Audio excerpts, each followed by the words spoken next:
All right, good evening, ladies and gentlemen, and welcome to the campus of E.D. White High School down here in Thibodaux, Louisiana for tonight's LHSAA Division II Regional Round playoff game between your St. Michael Warriors and the E.D. White Cardinals.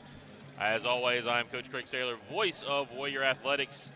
Excited to be here for the second round playoff game, bringing you the action once again as the Warriors come in as the number 9 seed off of their victory last week over Loranger, facing off against the E.D. White Cardinals, come in at the number 8 seed in the playoffs. And we are sitting here. It's great weather outside today. Could be a little bit cooler, but we had a little rain come through earlier. I'm glad I think there's 0 chance of rain.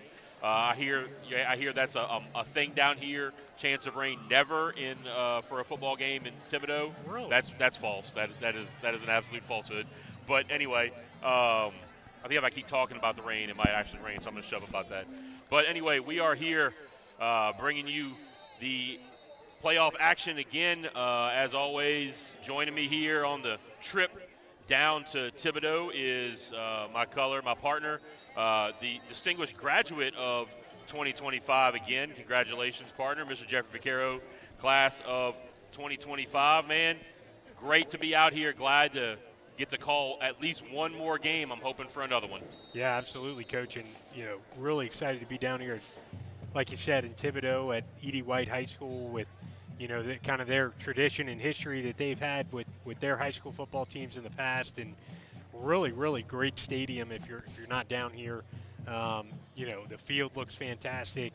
It is exactly like our field. The turf is the same. It's the same brand turf. and everything. Yep. Yeah, and our pregame meal this week was at Big Mike's Barbecue over there in Thibodaux. Pretty great stuff. I had the baby back ribs with a little brisket action, and probably my favorite pregame meal we've had so far this year. Yeah, it was killer. It was pretty good. It was killer. We've had some good ones, but it was pretty killer. So we are here as both teams are out doing their warm-ups, their pregame routines. We got about 22 minutes, 10 seconds left on the game clock before a kickoff. So let's take a look back at last week at the bi-district round of the playoffs. Very decisive victory, 35-12. In my opinion, I think it was the most complete game of the year for the Warriors. It was kind of a tale of two halves, but we've seen that a lot. The first half was kind of a back and forth. Again, we said this at halftime, that it felt like we were controlling the game more than really what the scoreboard said, and that was very evident in the second half when we routed off 28 unanswered to start the second half with a bunch of big plays. And came out and took a very decisive victory against a pretty quality opponent in the Loranger Wolves.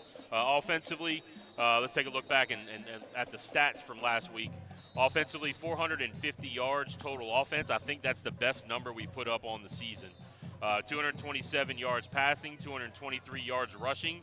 What do you see in those totals, Coach? That's it's about as balanced as it can get. I don't think there's any more balance. I mean, it's almost right on the number right there. That offensively, that's exactly what you want as an offense. Boogie, 12 of 18, very efficient, 227 yards, 2 touchdowns. He did throw an interception. CJ, his brother, had 3 carries for 106 yards and a touchdown. And one of those carries, if you didn't check out social media, he got up to 21 miles an hour on that run. They're wearing these little huddle vests that measure a lot of metrics about speed, explosiveness, things like that they've been able to measure for these guys throughout the season. I think some of the guys have like target numbers that they want to try to hit on those vests, and I think that's pretty cool. 21 miles an hour, Coach, is booking it. I mean, LSU's got some of these similar vests that they wear during a lot of their fall camp and stuff like that, and they'll put out numbers occasionally. 21 miles per hour is a number that a lot of the kids that play over there off of Nicholson don't hit. So that's very, very impressive by CJ at just 17 years old to be able to book it like that. Yeah, and CJ also had 5 catches for 113 yards and a touchdown. Nathan Conteen had a very good game on the ground, 14 carries, 83 yards, 2 touchdowns. D. Campbell had 9 carries for 32 yards, and Johnny McCarty caught 3 passes for 88 yards and a touchdown. Defensively, gave up only 217 yards on the total on the game, so under 250. That's always kind of a target right there. If you can keep them under about 250 yards a game especially against a really good opponent, you consider that to be a pretty good game defensively. They gave up 143 yards passing, only 74 on the ground, and had 6 tackles for loss. The Warrior defense was living in the backfield last week. Kyle Prohaska had 12 total tackles. Champ Williams had 4 total tackles with 2 tackles for loss. Seth Darsom, 6 tackles, 1 tackle for loss. Brady Patt had 7 total tackles. And Peyton Dawson had 3 total tackles and a sack on the evening. And Ben Jones, Ben the Leg Jones, 5 of 5 on his PATs and 2 touchbacks. I think how many shy is he on the record? So he was 5 before the previous one, so he needs 2 tonight to tie Pele Mondello's record and 3 to break it. Yep, I think we could might see see that tonight. Might see a record broken tonight. And our players of the week last week were C.J. Levinson on offense. He had 219 total yards of offense with 2 touchdowns. I think that was a pretty obvious deal when you touch the ball 5 times, have 219 yards total and score 2 touchdowns. I think that's a pretty good evening. Yep. And then Kyle Prohaska on defense with the 12 tackles to lead the charge for the Warrior defense. I think you dubbed him the Italian Stallion. Italian Stallion last week.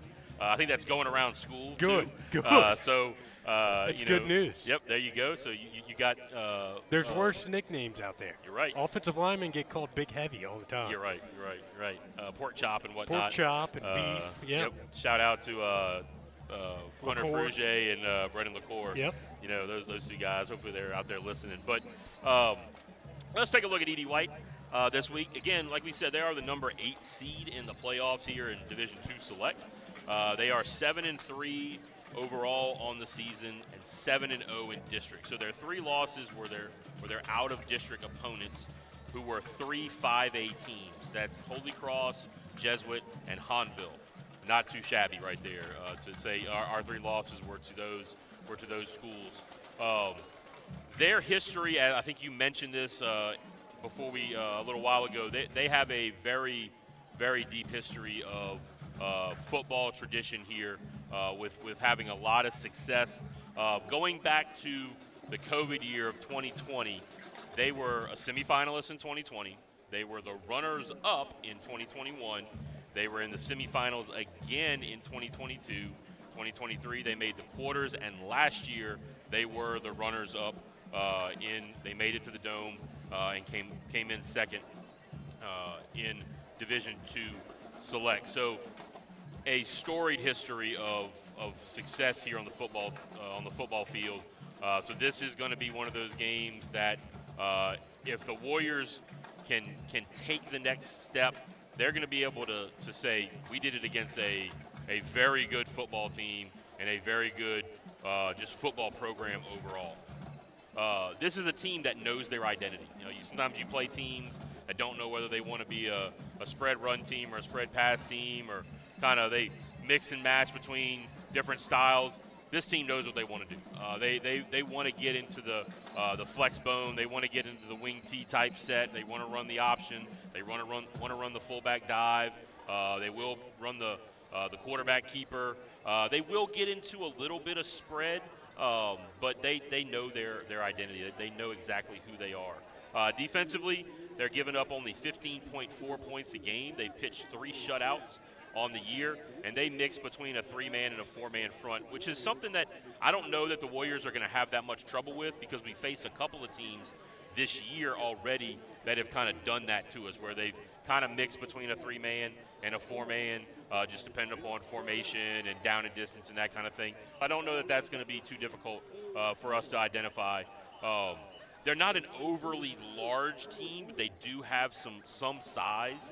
But they really rely on a lot of technique and brains on defense. Yeah, and I mean that's one of those things that you get when you get a program like this that particularly runs a lot of these options and wing tees and things like that, is that as a byproduct of that, your defense grows up playing against a lot of wing tee, a lot of option, and what that makes you do is use your brain and stay disciplined and stay on assignment and do all those things. So I fully expect this defense, though we're not running the option tonight a whole ton, I fully expect that is kind of burnt into their DNA, is assignment football and staying disciplined and within their technique. Yeah, so offensively they average 38 points per game, so they can put up some points. They have 30. They scored 30-plus points in 6 out of their 7 district games. And again, like I said just a minute ago, they are a flex bone and spread team. Flex bone is typically the formation where you have 2 wing backs on either side of the tackle or the tight end, and you have your single running back right there behind the quarterback. You're under center. Sometimes you'll have a tight end and 1 receiver. Sometimes you may have 2 tight ends. Sometimes you may have 2 receivers, no tight end. It's kind of something that we've seen. If anybody remembers old Parkview, Yep. Parkview used to run this a lot back in the day.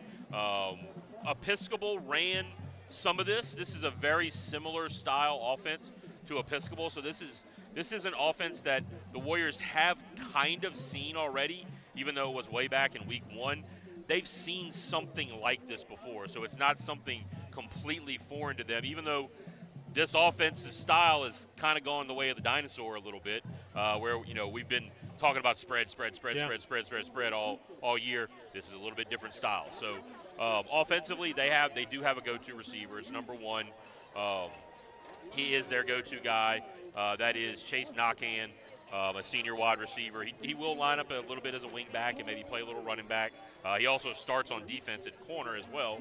So that's going to be a guy when they do go to throw. Warriors are going to have to kind of key on that guy. And the quarterback can make plays. Number 5 is their quarterback, Grant Barbera.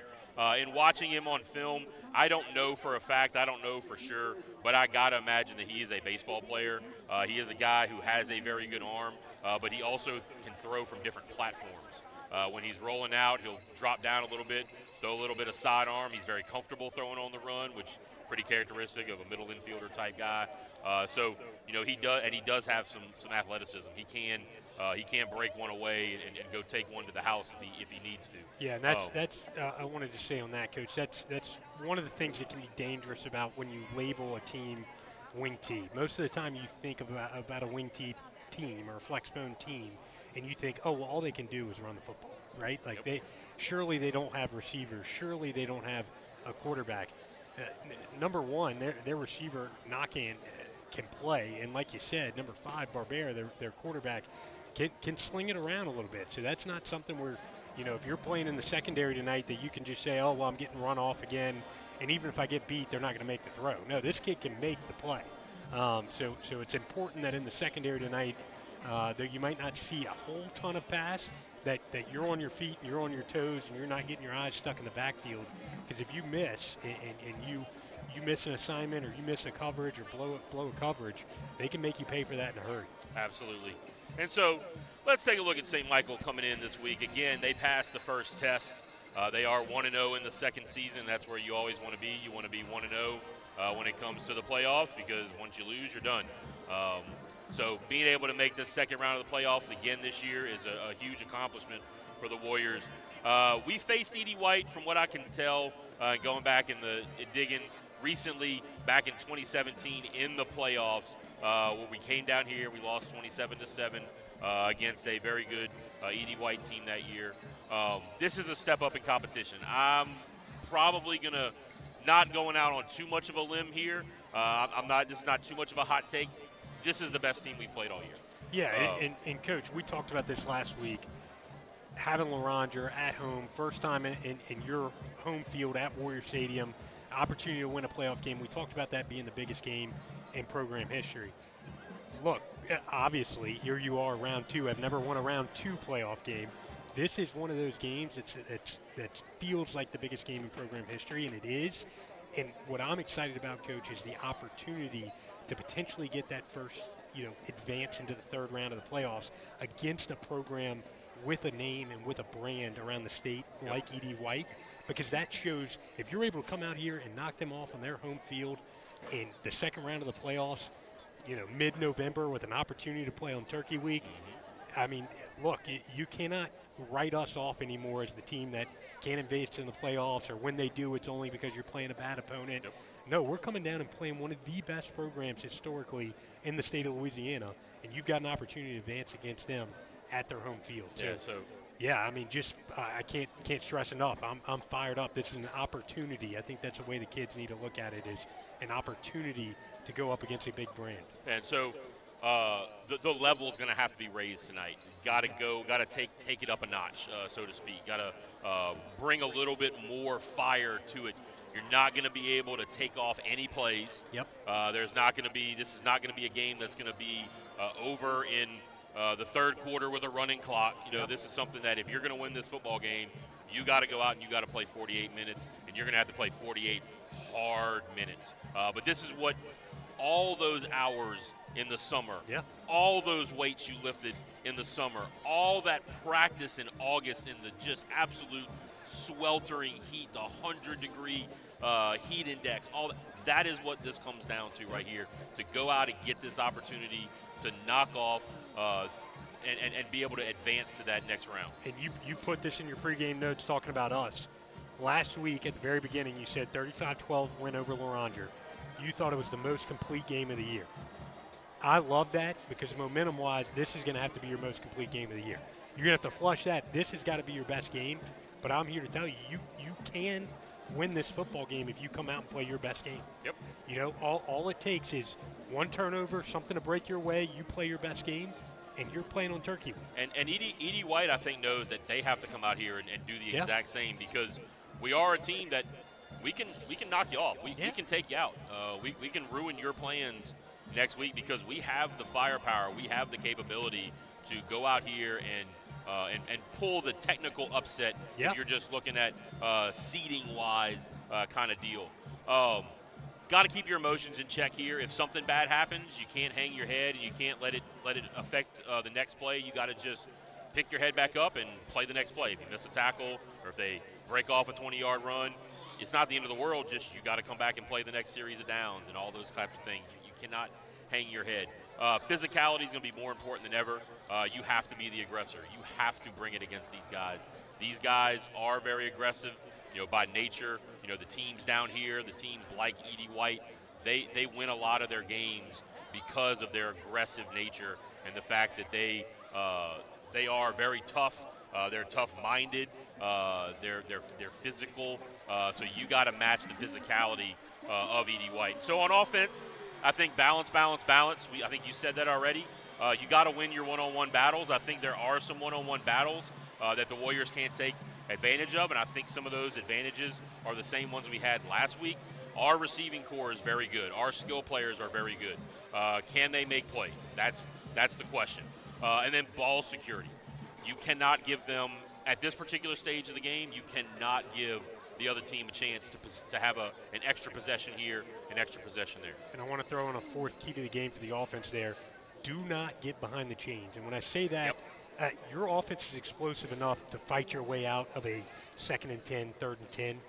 First and second down penalties cannot happen tonight on offense. You cannot put yourself in a 1st and 20 or a 2nd and 15. We have got to stay ahead of the chains. Your offense is explosive enough to fight out of a 3rd and 10. I don't know if you can rely upon fighting out of 3rd and 15s, 3rd and 20s. So defensively, it's all about discipline. These guys have to embrace their roles tonight. Some of the guys, especially on the defensive line, interior defensive line, they are going to be eating double teams, down blocks. They're going to be getting blocked from angles they haven't got blocked this year. They're just going to have to embrace the role. If your job is to hit the quarterback on the option, hit the quarterback. If your job is to take the dive, take the dive. If your job is to fill the alley and take the pitch man, take the pitch man. If you're manning up number one, like I think maybe C.J. Levinson is going to be tonight, make sure you're in his hip pocket on him the entire time. Every play. Don't get your eyes caught in the backfield, especially free safety-wise. Joe Bourgeois is starting tonight at free safety, so we'll see a little bit different alignment defensively. And then don't chase the cheese. Don't Don't chase the guys that are in motion. Don't think that's exactly where it's going because they can run the counter coming back the other way. Don't chase the eye candy. And then physicality, one play at a time. Take it one play at a time. If they get 5 yards on the dive, you know what? Come back, make sure you stuff them the next time. Or if they get a big play on a quarterback keeper, make sure the responsibility is met next time and hit it. And do those things like you're supposed to. So our keys to the game, to kind of wrap things up, is to utilize our weapons. I think I said that a little bit in talking about the offense. And just like you said, stay ahead of the chains. Yep. Do not get in those third and long, those third and back to Baton Rouge situations that sometimes teams can get into. Then defensively, physicality. And if you can somehow figure out how to stop at least one aspect of their run.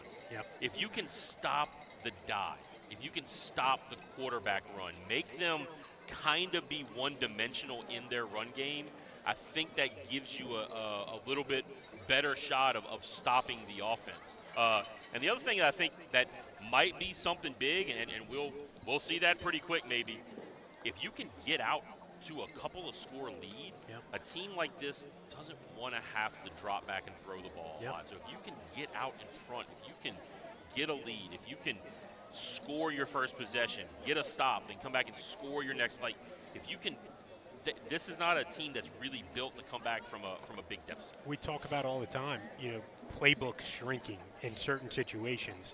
When you've got an offense like this, like you said, they do not want to be down 14 points and have to score in a hurry. That is not what they're built to do.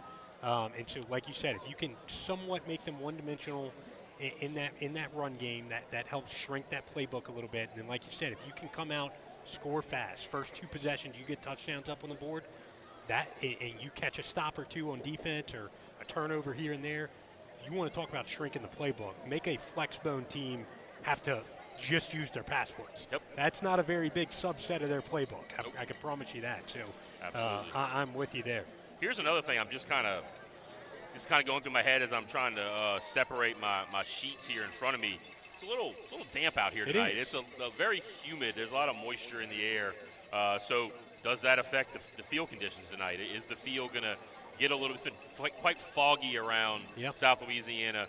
Is there going to be some of that moisture that settles on the field and maybe makes it a little slick or something like that? So just a little thought here, kind of heading into waiting on the Warriors coming out and hitting the field. EDY came out pretty early, man. They did. They've been out here for 5 minutes. Yeah, they've been standing out there for 5 minutes, and there's still 2 minutes on the clock. We haven't even lined up behind the banner. No, it hadn't come out of the our locker room over here, which is their old gym over to our left. And, Coach, the other thing to keep in mind for tonight, and we could have brought this up last week, and I'm sure we did, but for your senior leaders on this team, like you are in the second season, the live or die, the make or break. Like it is win or go home. This could be your last football game. This so is come all out in. here, hit them in the mouth, baby. All in right here. And so now here comes the team lining up behind the banner as they're getting ready to head out. We got the crowd standing up with all their cell phone lights on. That's kind of the thing for tonight's run out.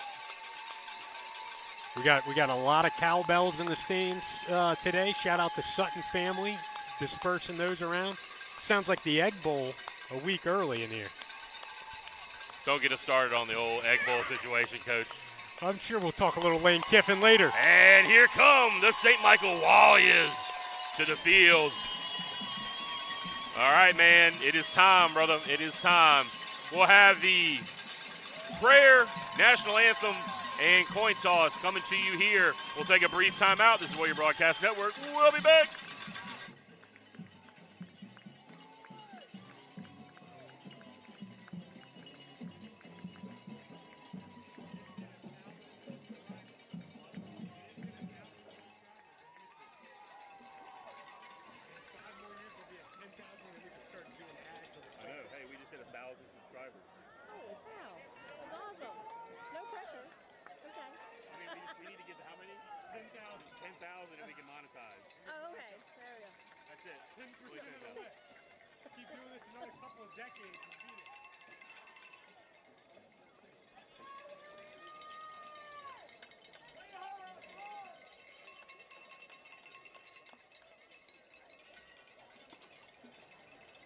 All right, it looks like they're going to do the coin toss first.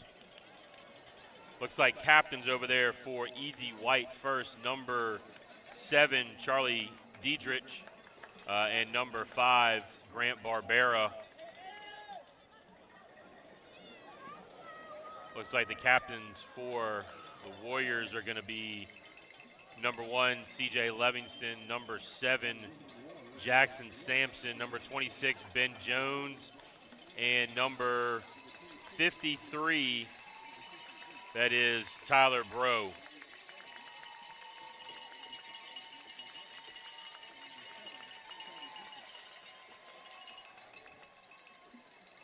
It is humid out here tonight, Coach. Yes, These it is. papers are sticking together. Yeah, it is quite sticky down here, down the bayou. Get it, defer, make a stop. I like the way you're thinking, Coach. Come on. I do not know where these referees are from this evening. Didn't catch that. Last week we had New Orleans. I think somebody officials. said they thought we might get Acadiana area. Okay. Lafayette. I did not verify that, but that's what I heard. Seems pretty likely. Definitely not from the Thibodeau area. Come in. What's wrong? Is it still hooked? Yeah. Is it falling off?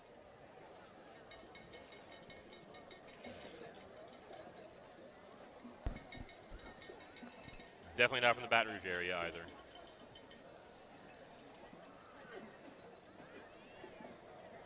Really cool stadium. This feels like a playoff game. That looks like the Warriors have won the toss. Defer. They are deferring. Coach, we once again have a field mic here. Where were we the other day where we had the microphone, the referee mic'd up? Oh, that was, man. Is that at Brewley? I mean, at, Coach, I'm blanking on it. I'm blanking on it as well. they were mic'd up. I'm blanking on it as well. I feel like it might have been Brewley. I think it was Brewley. We were impressed with their setup overall. Yep. All right, so now we will pause for the prayer and national anthem.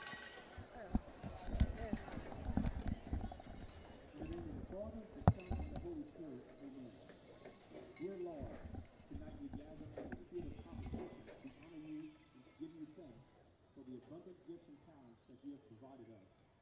We thank you for the ability to participate in sports, especially tonight as we compete in the state playoffs.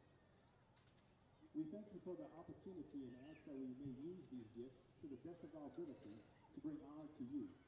Help both teams play with respect, fostering good sportsmanship and competition. Provide everyone a safe journey home for all, especially our visitors. All these things we ask through your Son, Jesus Christ. Amen. In the name of the Father, the Son, and the Holy Spirit. Amen.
All right, there you have it. National anthem, E.D. White, Cardinal Band with it. All right, Warriors gonna kick it off to start things. They deferred and we'll have the ball first in the second half, so it will be the defense. heading out on the field to get things started. Coach, they got a pretty good crowd over there. That's a big set of stands. It is. That's the one thing I've noticed. Like that student section, Coach, that is impressive. They are almost stacked from the bottom rail at the fence almost all the way to the top. 25 rows up. Yeah, with the students, that's a pretty impressive showing over there from E.D. White. All right, it'll be the leg. Ben Jones set to kick off. Back deep for E.D. White. Number 6, Carter Douglas, and number 1, Chase Knockhand. Send it through, Jones. Send it through. Got to kick it through the soup that is the air. Yeah. He's kicking with the wind too, so maybe. You're right. There's a slight breeze moving from your left to your right on the screen.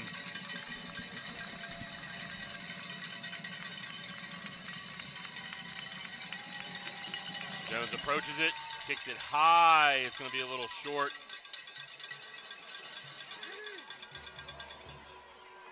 And Champ Williams takes him down. Correction, that was number 2, Reese LaFont on the return back there. Champ Williams makes the tackle. So Warrior defense going to head out on the field first. Starting at defensive ends, Jackson Sampson and Peyton Dawson. Defensive tackles, Aiden Horton and Champ Williams. Your inside backers, Brady Pat and Kyle Prohaska. At your cornerbacks, C.J. Levinson and Hayden East. At your rover, Ethan Sutton. Your star, Seth Darsom, and your free safety, Joe Bourgeois.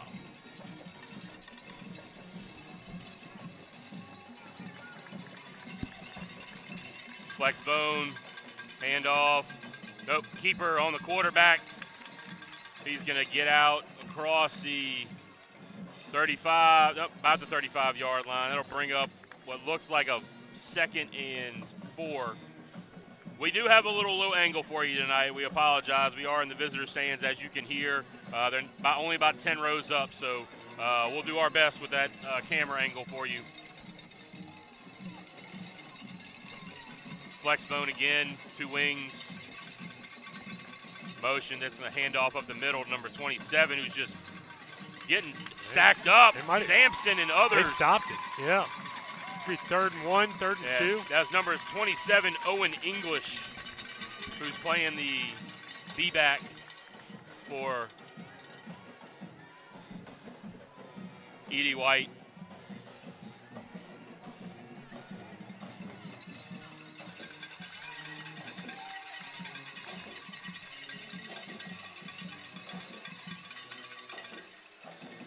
About a 5-yard gain there.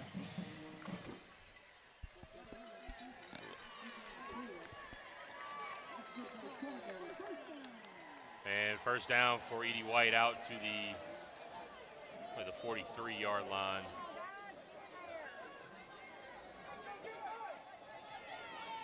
They're going to throw the now screen out here. East trying to get there, couldn't. And that's a pretty good gain. Knock in. Yeah, knock in. Darsom rode him out of bounds. They like to throw that little now screen to the receiver. And again, that's knock in. Interesting. I thought I heard the plan was to let CJ float with him, but that was Hayden East out here covering. Now knockhands over there with CJ on the far side of the field. Tight end set to the near side. 2 wing backs.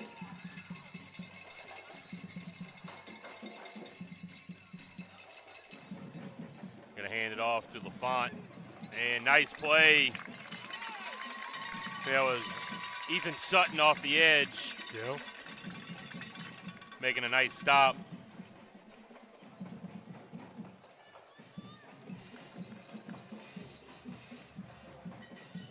So, no gain. Ball is spotted at the 39-yard line of the Warriors.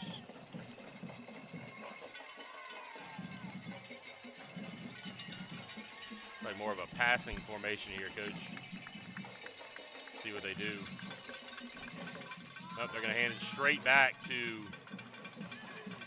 number 27, who breaks a couple tackles, breaks more tackles. Coach, they had him stacked up. Yeah. And we're not able to get him down. I think it was Prohaska that finally ran him down.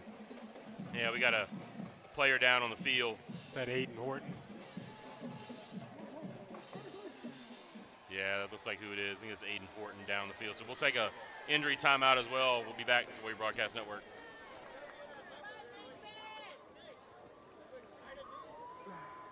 At StreamPay, we believe payroll is more than just numbers. It's about people.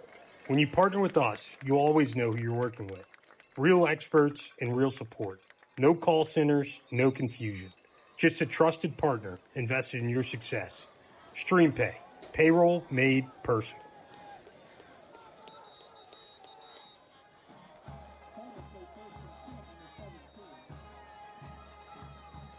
All right, we are back. It was Aiden Horton. Looked like it was that ankle that he's been kind of dealing with for the last couple of weeks. They got rolled up again. All right, so ball down at the 17-yard line. 1st and 10. Edie White driving. Handoff. Nope, fake. English. Got the fake. Barberi is going to keep it and take it into the end zone for the touchdown. Coach, it looked like we had somebody there. We just were not able to keep their feet to make the tackle. And he takes it in. Is that the fire truck they play after they score? That is it, yep. Wow. Thibodaux Fire Department lending some sound effects. There's out a here. flag. Let's see what that is. It looks like it's on Edie White.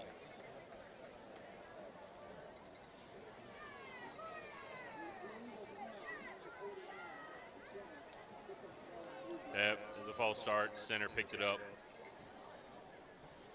A little deeper extra point. 25-yard extra point. Kid's got a boot, though. Yeah, he can handle it.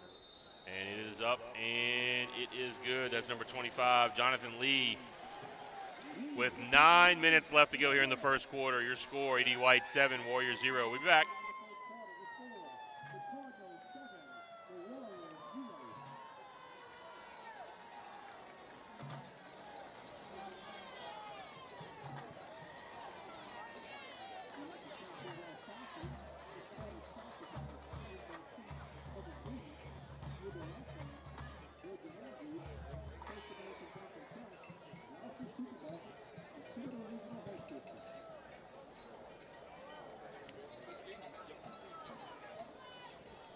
All right, we are back. It will be Jonathan Lee set to kick off, number 25. Also plays linebacker. We know very, very familiar with a kicker slash linebacker in our St. Michael past, right? Yep. A.J. Fletcher. Tackling machine, A.J. Fletcher. Yeah. School leader in tackles in a season, and I think career tackles as well. I believe so. Former. Saw him last week at Warrior Stadium for playoff UFC game. welterweight A.J. Fletcher. Yeah, man. Wouldn't want to be in an octagon with that guy. No thanks. No thanks. So back deep, number 19, Alex Mayu, a.k.a. Mighty Mouse, and number 15, Gavin Romero. They're going to line drive it towards Romero, and he's going to let it skip into the end zone for the touchback.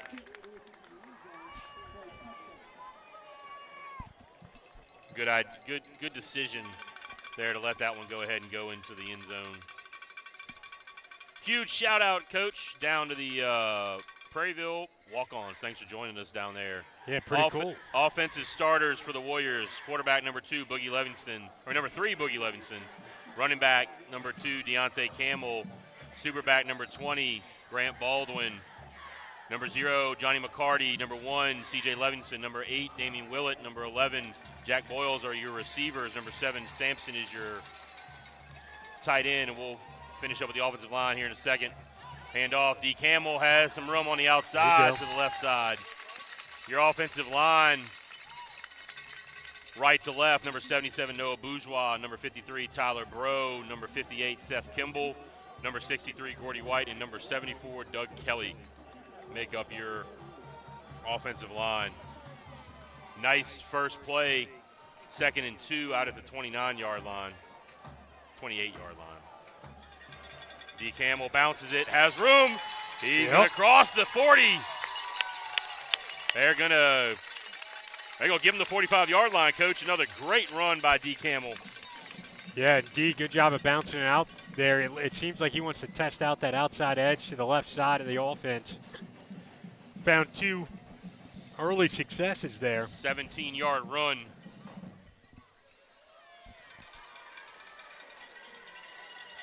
Warriors taking their time. They're going to stick with their 4-receiver set. In this, looks like the Warriors are going to want to try to keep them spread out in this 2-by-2 look because it spreads out the defense of E.D. White almost into a 4-1 set. D. Campbell coming this way. That's the right side. Crosses the 50, lowers the shoulder. Come on.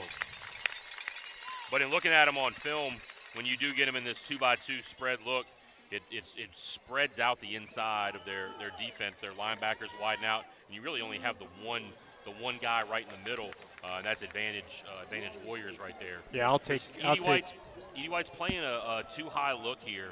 Looks like they're going to kind of walk down one of the safeties a little bit more. 3-by-1 for the Warriors. D. Campbell tries to bounce it. He's not going to find any success that way. First stop. So third and 3 after the 7-yard gain on first down. No yards on second down. The first big third down of the night here. If they're going to give you too high, Coach, I don't blame them. I'll take D. Campbell and Nathan Conteen one-on-one with their guy any day of the week in space. Absolutely. I think that's what Coach Kling is counting on. Boogie motion from his brother. They're going to hand it to him on the jet sweep. He gets the outside. He has the outside. First down. Warriors. Looks like he's going to get out to the 36-yard line of the Cardinals. And this is exactly what you wanted to see, Coach. They come out on you, score in a few quick plays there, and you know you want to be able to show yourself, hey, we can put some points up too. We can run up and down the field on you. Yeah. So this is exactly what the Warriors needed, I think, to build some of that confidence early in the game. CJ on the jet. Still D. Campbell to Boogie's right. And nope, pulled it. Gonna toss it outside. Oh. Almost a juggling catch from CJ. He was covered, but Boogie put it in a good spot for his brother. Gave him a shot. Yep.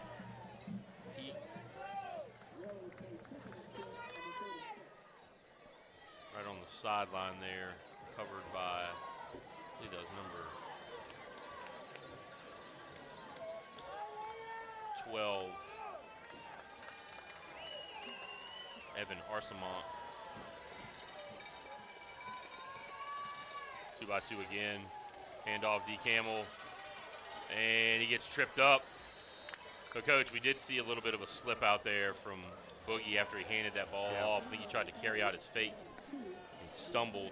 Pickup of 2, so 3rd and 8. Out to the 34-yard line. Definitely 4-down territory here for the Warriors. Yeah, I think so.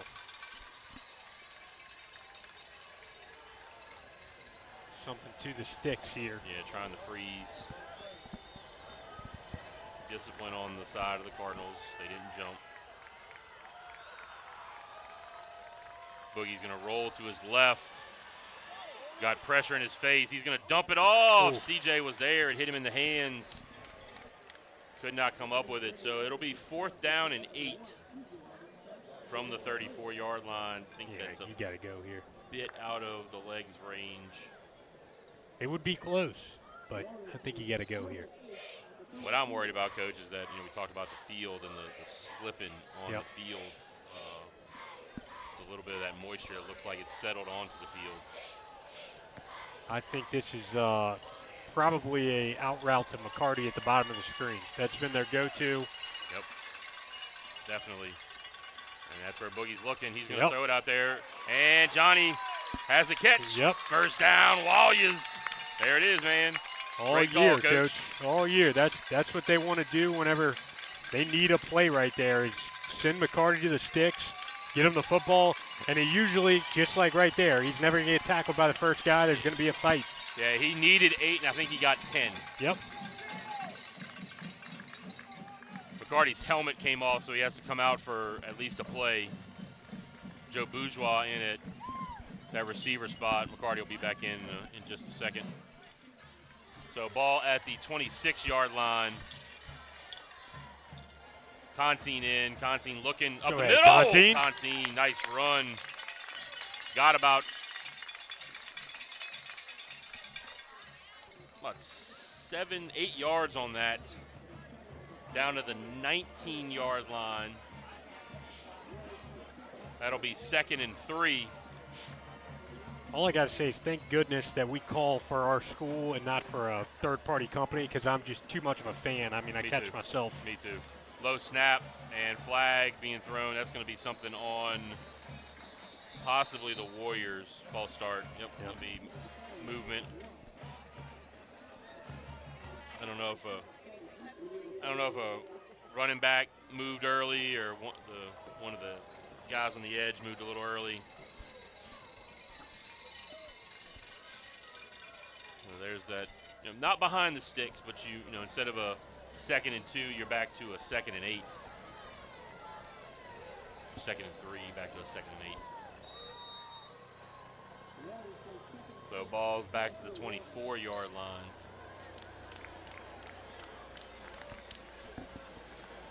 Grant Baldwin in at the super back spot. CJ going to go in motion again. They're going to hand it to him back on that counter. Edie White had it sniffed out. CJ is not going to really be able to, I don't think he gained anything. He might have lost it. Yep, lost a couple of yards. Well, he lost about 3. Back to the 27-yard line. So 3rd and 11 for the Warriors. Coach, a little development on the sideline. Looks like Aiden Horton's trying to plead his case to get back in this game. He's got his helmet in hand showing, hey, look, I can move on this ankle a little bit. So something to keep an eye on when the Warriors get back on D. That's a good sign. Boogie going to roll to his left. CJ. Stop, throw back, and he throws the pick. Tried to throw it to McCarty, and that was picked off. That's number 9, Carter Myers.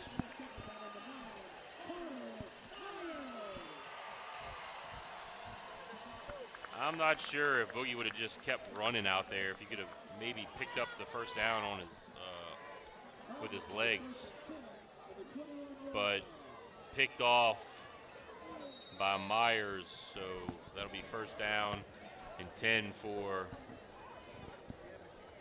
Edie White at the 21-yard line. So Warrior offense was moving it. That penalty, Coach. Yep. Set you back. 2 receivers, 1 each side for Edie White. 2 wing backs. Handoff right up the middle to English. English picks up 5 or 6.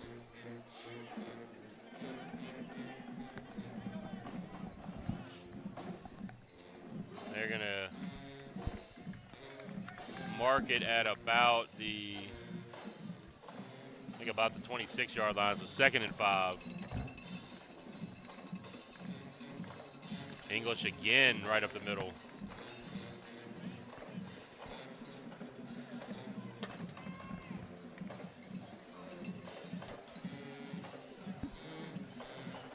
About a 3-4 yard gain. They're going to call it a 3rd and 1 on the board.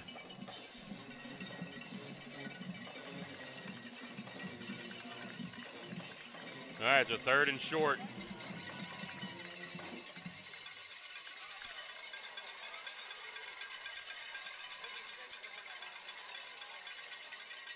English, Again, yep, yeah. got it again. Taken down That was Prohaska in on the tackle. Sampson coming off the field, Coach. That's not good. Yeah, he doesn't seem too happy. His finger, Coach. I think one of his fingers is not pointing the right way. Yeah, I think that's broken.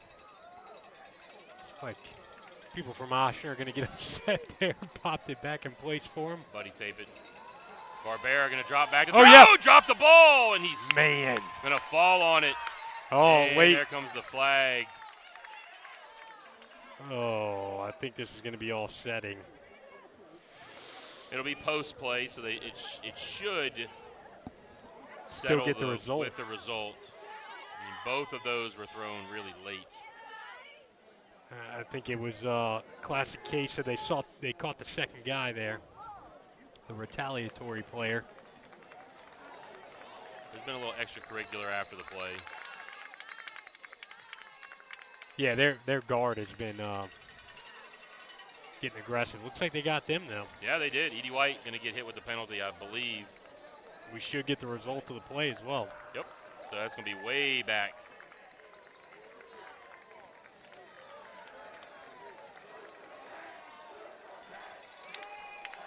Hey, we got a little action from the band and student section over there. All right, so down counts.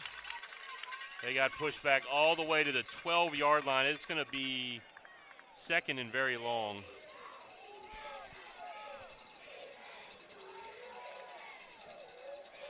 Another pass. They're going to throw the slant to Knockan. Completed it. CJ there for the tackle. That was second and 28. It's going to be about a third, and 14. yeah, going to be about a third and 15-ish maybe. Yeah, third and 15 out to the 25-yard line. They need the 40. Third and 15. Warriors need to stop right here. Yeah, they do.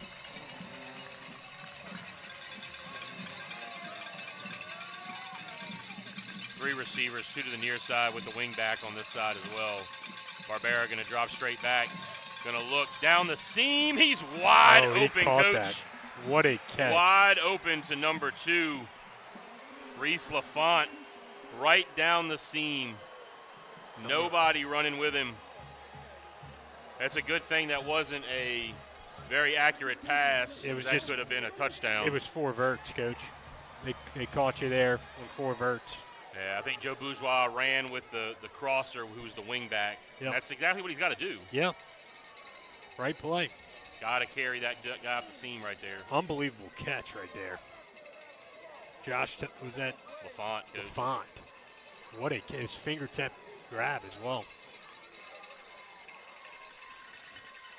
And handoff. English good hit stop. In the backfield. Who is that? That's Dawson. Dawson. Great job by Dawson. That's taking care of your responsibility right there. All right. 1 yard loss. Quarter. Second and 11. And that'll do it for the first quarter with your score. Edie White 7, St. Michael 0. We'll be back. This is Warrior Broadcast Network. Welcome to Grounds Crew, a locally owned landscape company that makes your outdoor dreams come to life. Whether you need your lawn looking its best, want to create a stunning garden oasis, or just dreaming of the perfect outdoor play area, we've got you covered. Looking for more privacy and security? We offer professional fence installations to frame and protect your outdoor space. Looking for more sitting area for the family? We install custom patios to meet your expectations. At Grounds Crew, we specialize in landscaping, fencing, lighting, maintenance, and more. It's time to elevate your outdoor experience.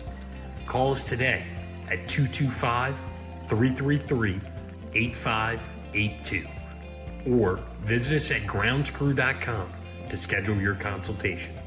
Grounds Crew, where we make your outdoor space extraordinary.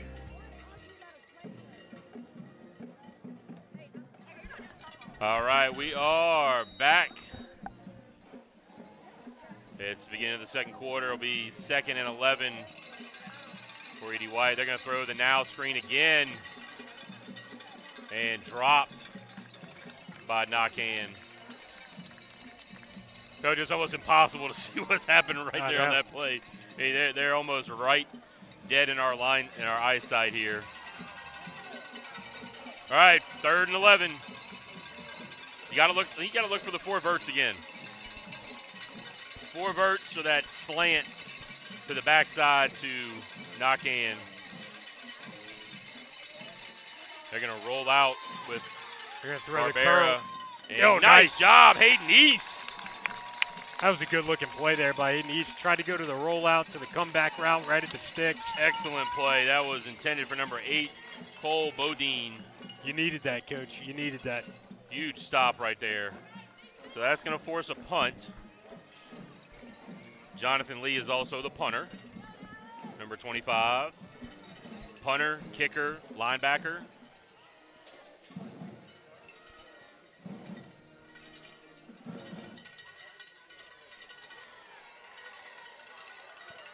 Lee gets off a pretty good one. It's a good kick. And that's going to bounce. Get in there. the end zone. Get in the end zone. And it does. Good job of letting that thing hit.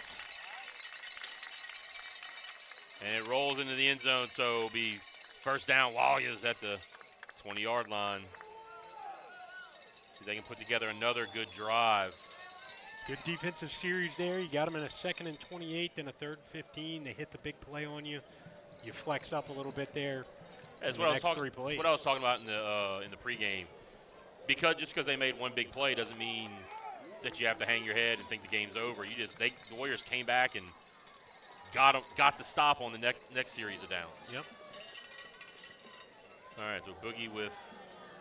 You feel good about how your first offensive possession went. It ended in a turnover, but you saw yourself move the ball, move the chains a little bit. Boogie with D. Camel to his left. The white hat was having a little bit of a conversation with Doug Kelly before the snap. I think they're trying to calm down some of the extracurriculars. D gets stood up on the inside, tried to bounce it, and is going to end up losing.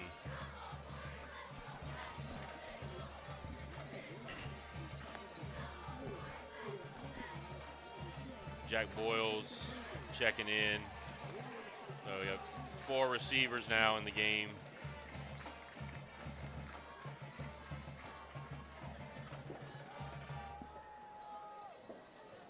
Gonna run the toss outside. D got the corner and gets stood up, but falls across the 25. 3rd and 2 maybe?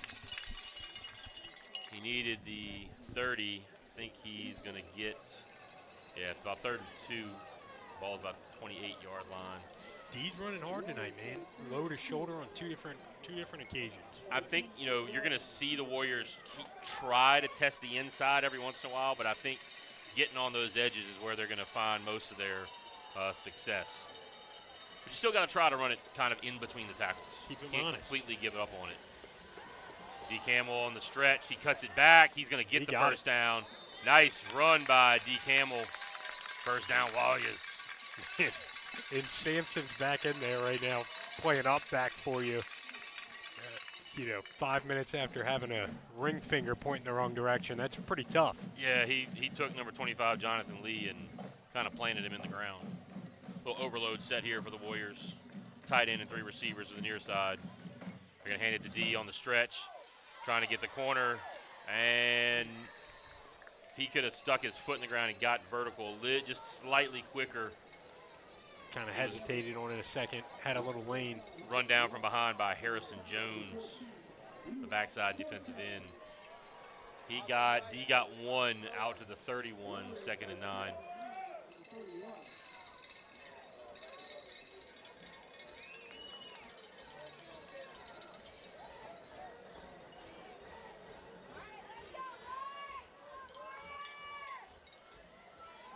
Play action pass. Boogie going to have to scramble, and he's going to get taken down for a big sack. Yeah, just kind of a long developing play there. You had all 4 of your receivers out past the 45-yard line.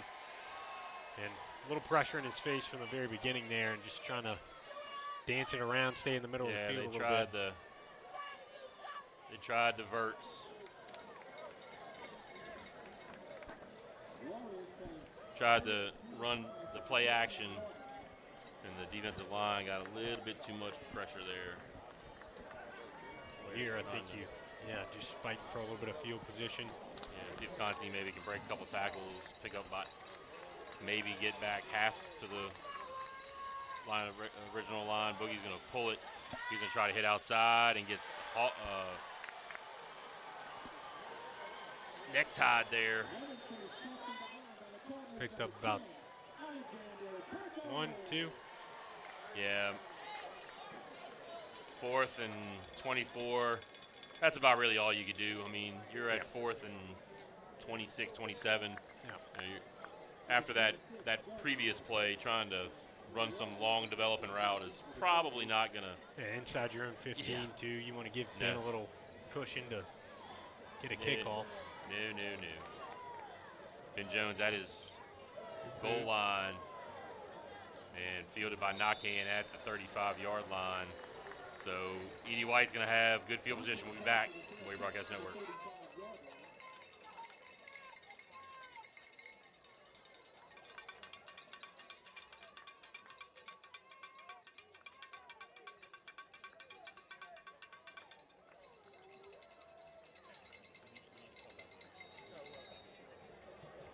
All right, we are back. So first down in 10 at 35 for Edie White. They're going to run it to English again. Hat came off. I don't know whose hat that is. Edie White guard, number 51. Oh, he's going to have to come. He's have to head out. That was number 51, Harrison Unkal.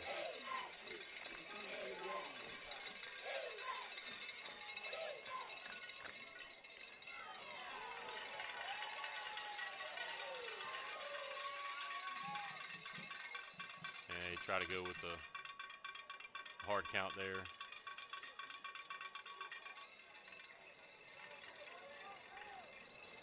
Gonna come the opposite way on the toss play. Sampson did a good job of stringing it, but nobody was able to recover from the inside. And LaFont is gonna take it in for the touchdown. 35 yards out. Takes it in, 33 yards, correction. And like you said, Coach, touchdown. Great job of Sampson of kind of stringing that out, not letting him get the edge. Just the second level support wasn't there once he funneled it in. It almost looked like the second level over-pursued that as well. Yep.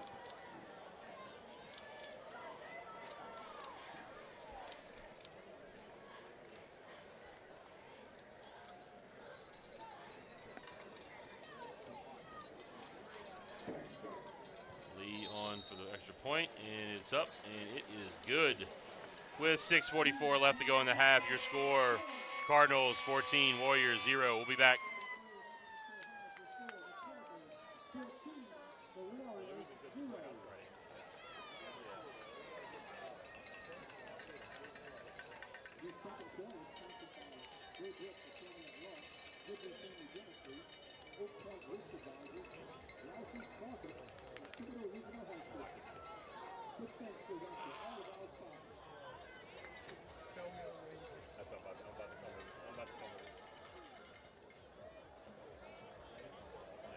All right, we are back.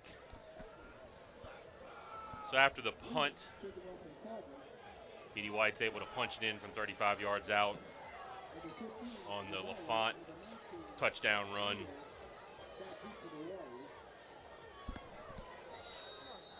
See if we can get Mayu or Romero break one here, maybe hit on the other side of the 30, kind of reset some of that field position. Yeah, so, I mean, there's on the first two offensive possessions, there's been a very commonality. It's getting behind the chains. We talked about that in the pregame, that we just cannot get behind the chains like that. Warriors got to find a way to sort of stay on schedule, so to speak. And that one's in the end zone for the touchback. So it's Jonathan Lee with the touchback leg tonight.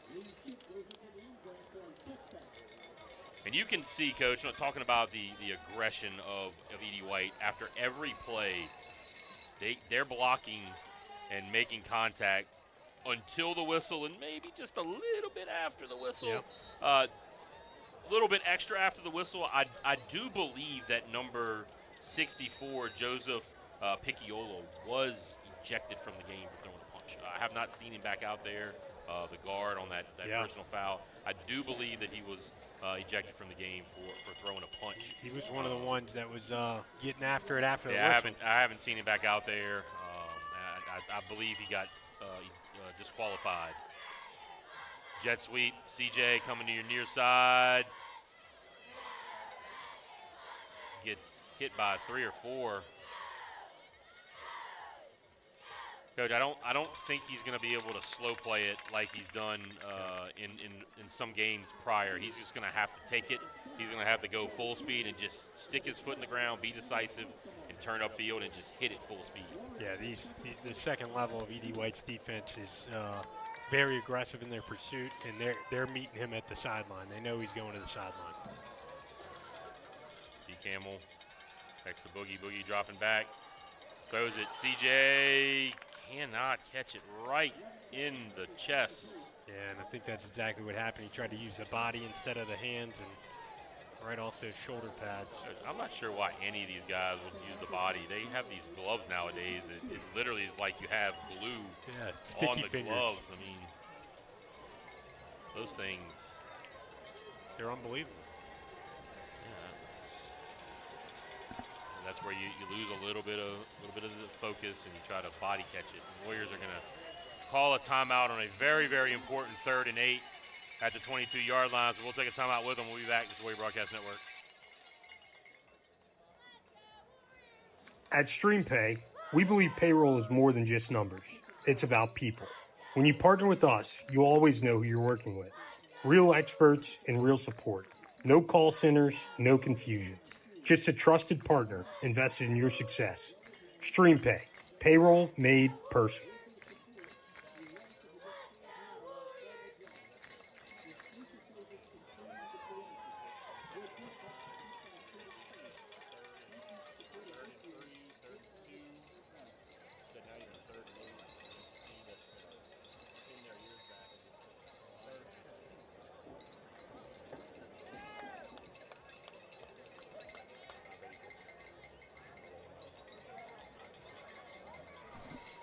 All right, we are back.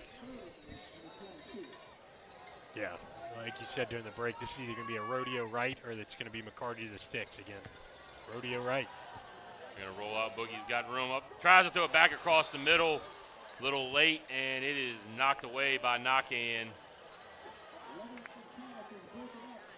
Yeah, Knockin, their playmaker on offense, but also, like you said, playing both ways, playing DB, and it looks like he's going to shadow McCarty most of tonight.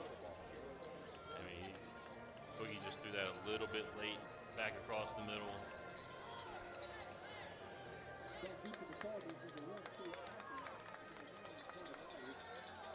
All right, Ben Jones standing at about his 10. Almost got it blocked. Fair catch called for. Knockhand secures it at the 47. So first down, E.D. White from that spot. Yeah, and they I don't know if you noticed on that punt return, they had 2 return men back. They're not going to allow us to play the directional game and try to catch a bounce. Their main goal is to get in there and fair catch that thing.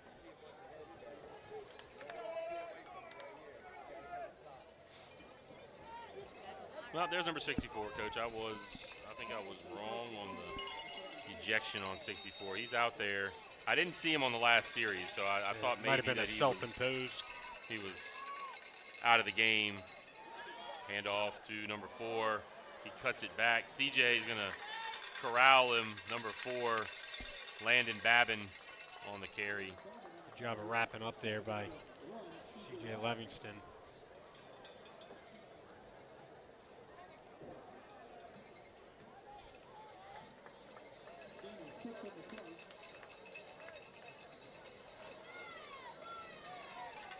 Double wing, 2 receivers, 1 on each side. Going with the hard count, trying to get the Warriors to jump.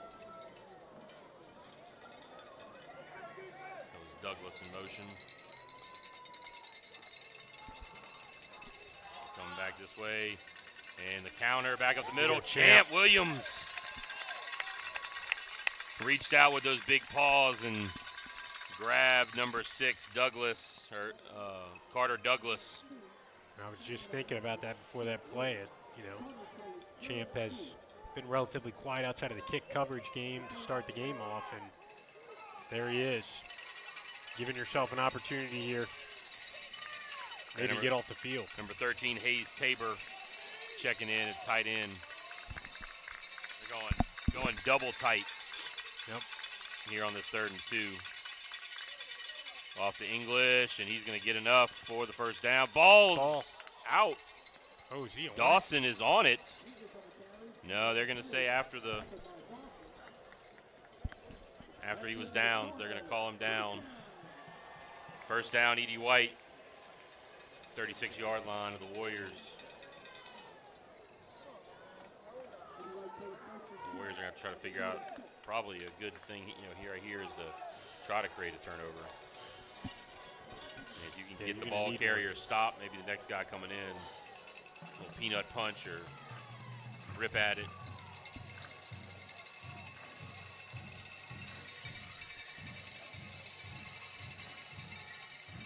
Barbera keeps it and tackled by Darsum,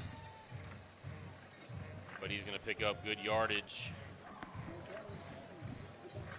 out to the 27-yard line. Yeah, it's not the most fun offense to watch in the world, but it's in high school football, it's effective, man. 3 yards in a cloud of dust. Yep. Or cloud of pellets or sand or whatever the base of this field is. I believe it's the sand solution. Drop back, Barbera looking, and he's gonna scramble and runs over him. The offensive lineman had a super handful of one of our defensive linemen. We also got away with a little hold in the secondary over there on the near side. Yeah, Nakan kind of slipped and ran right into Hayden East, and East a little extra grab after Nakan tried to recover. They're trying to go on this hard count, man. Yeah, they're just trying to pick up that free 5 yards. Yep. 15-yard line is the spot right here. Hand off to good job. Who was that? Sampson? Sampson in there. Barbera on the keeper. Yeah, and that's the other thing about trying the hard count in this wing tee. A lot of that is, can you start to kind of time that cadence a little bit, time that snap count to be able to get a good, get off the ball. And, they're keeping you honest, keeping you in your stance there for just that split second can make a difference, especially on the dodge. Trying to make you relax just a little bit. There's the dive. English all the way into the end zone, 12 yards out. He just ran through about 4 or 5 tacklers. And that's, Coach, that's what this offense is designed to do, to just get those defensive players tired of trying to tackle that play right there. So with 1:29 left, Warriors going to go down 3 scores here. Swinging gate.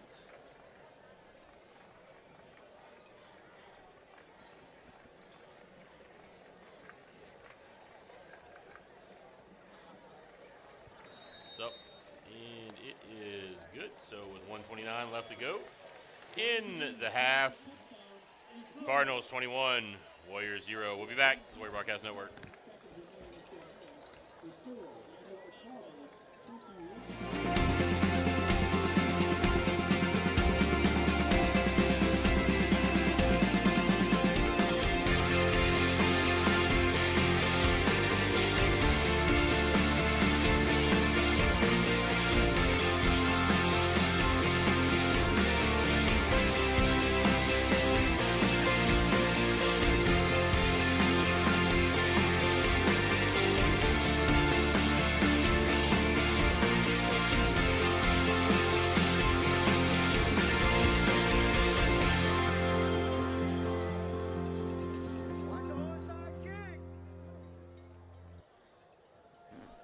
right, we are back.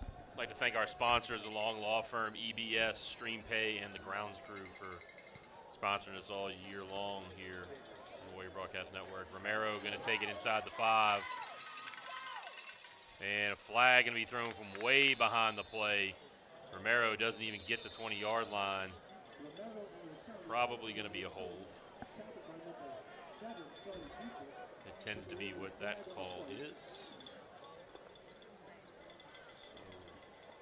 So bring you back to like the push it back a little further. 9. Yeah, not really where you want to be. Down 3 scores. Got a minute 22 to piece together a drive here. And you're going to have to go a long ways, Coach.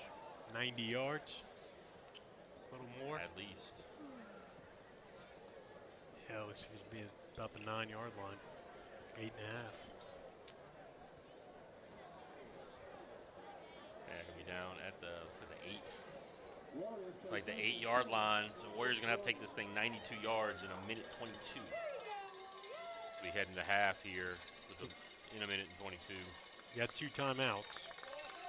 Things have been open, Coach. We've had the opportunities. We've been times where we've been able to move the football. Coach AJ, right before this drive, came up to his offensive line and said, hey, let's give him some time. Put your mouthpiece in, hit somebody. Boogie going to drop back in his end zone and wide of McCarty.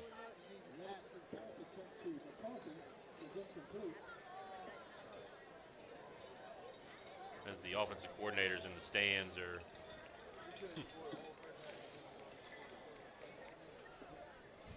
giving their opinion. It's always good to hear that opinion. Yeah.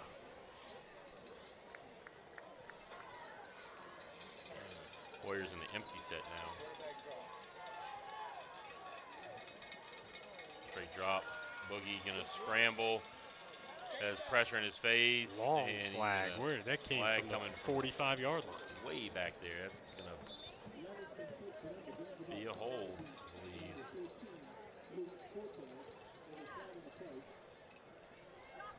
See what they call.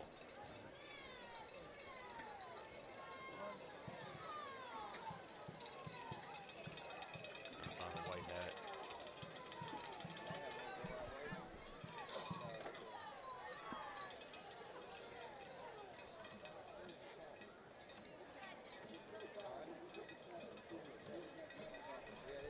They were going to call pass interference, so they're waving off the flag.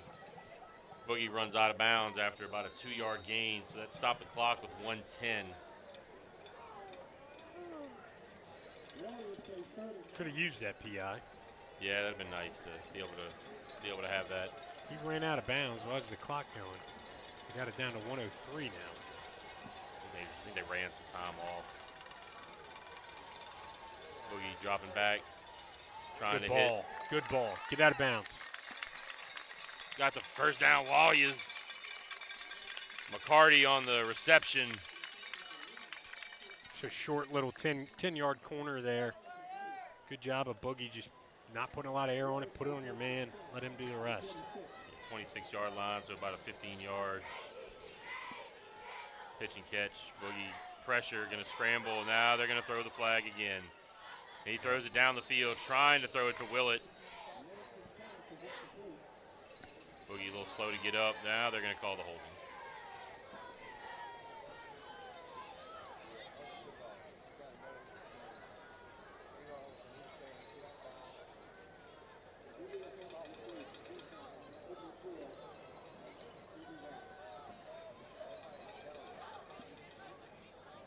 No, it was on defense. Wow. I didn't quite hear what the call was.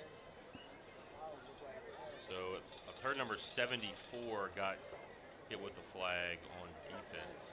I thought it was 74, they said. And they're moving it up. All right. 10 yards, 15 yards. You got 42 seconds and 2 timeouts here. 15-yard penalty. Maybe hands to the face call right there, all the way out to the 41-yard line. You know, we're sitting on the opposite side of where the white hat is. Can't actually see what he's calling, and they have them mic'd up, but it's hard to hear the PA. It's not turned up very loud. Boogie straight drop. Gets hit in the pocket and gets taken down.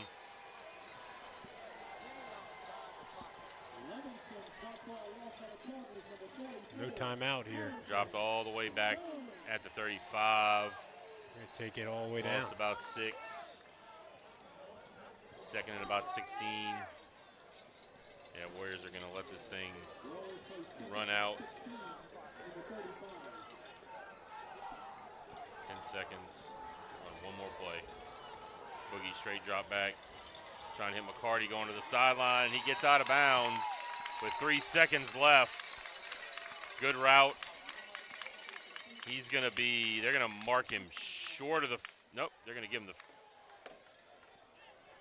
nope, all right, so now the, yep, we're going to have a little chain.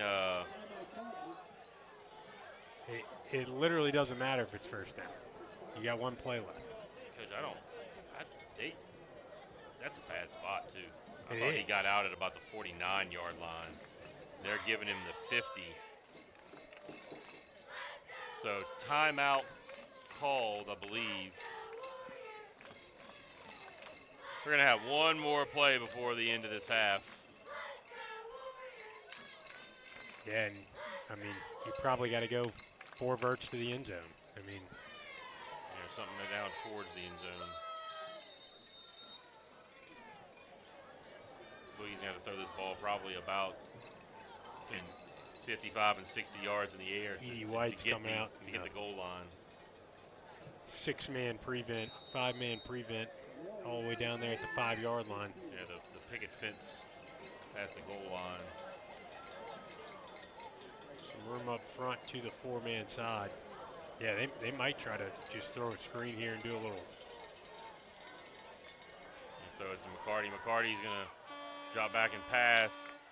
He's trying to get him to head down the field as far as they can go, and the pass is intended for Boyles and broken up. So that'll be the end of the quarter with your score, 21-0. Edie White, we'll be back. This is Warrior Broadcast Network.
Good evening, ladies and gentlemen.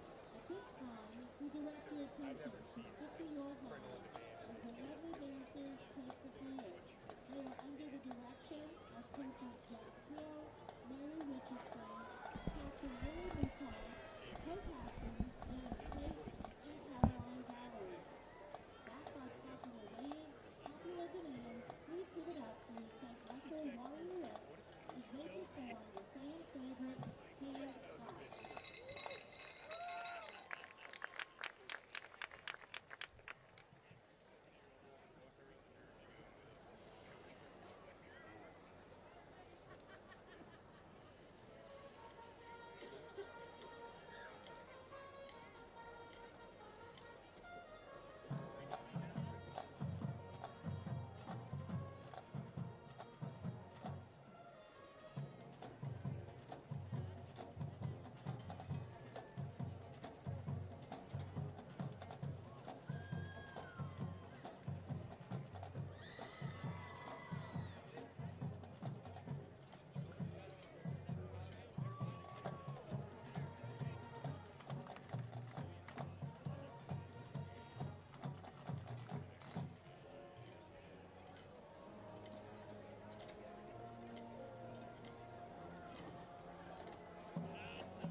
to welcome two historic Catholic high school bands coming together for a very special halftime performance.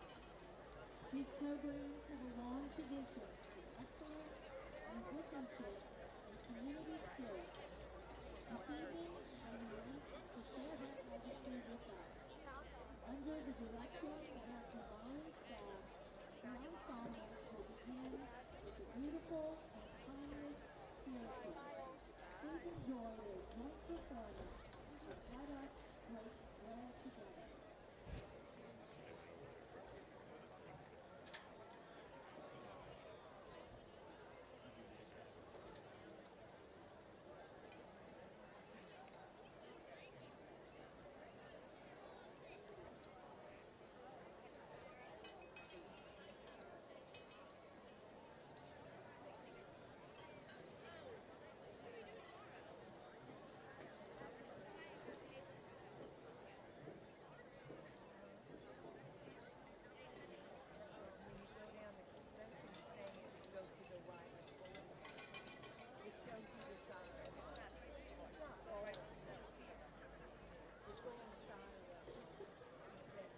How are you?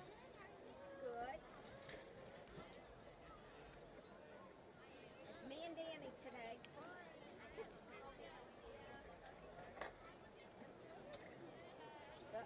I guess it's the movie. Okay. Yeah, I think they went to Perkins Road. Oh, okay. Yeah, I think so. I don't know.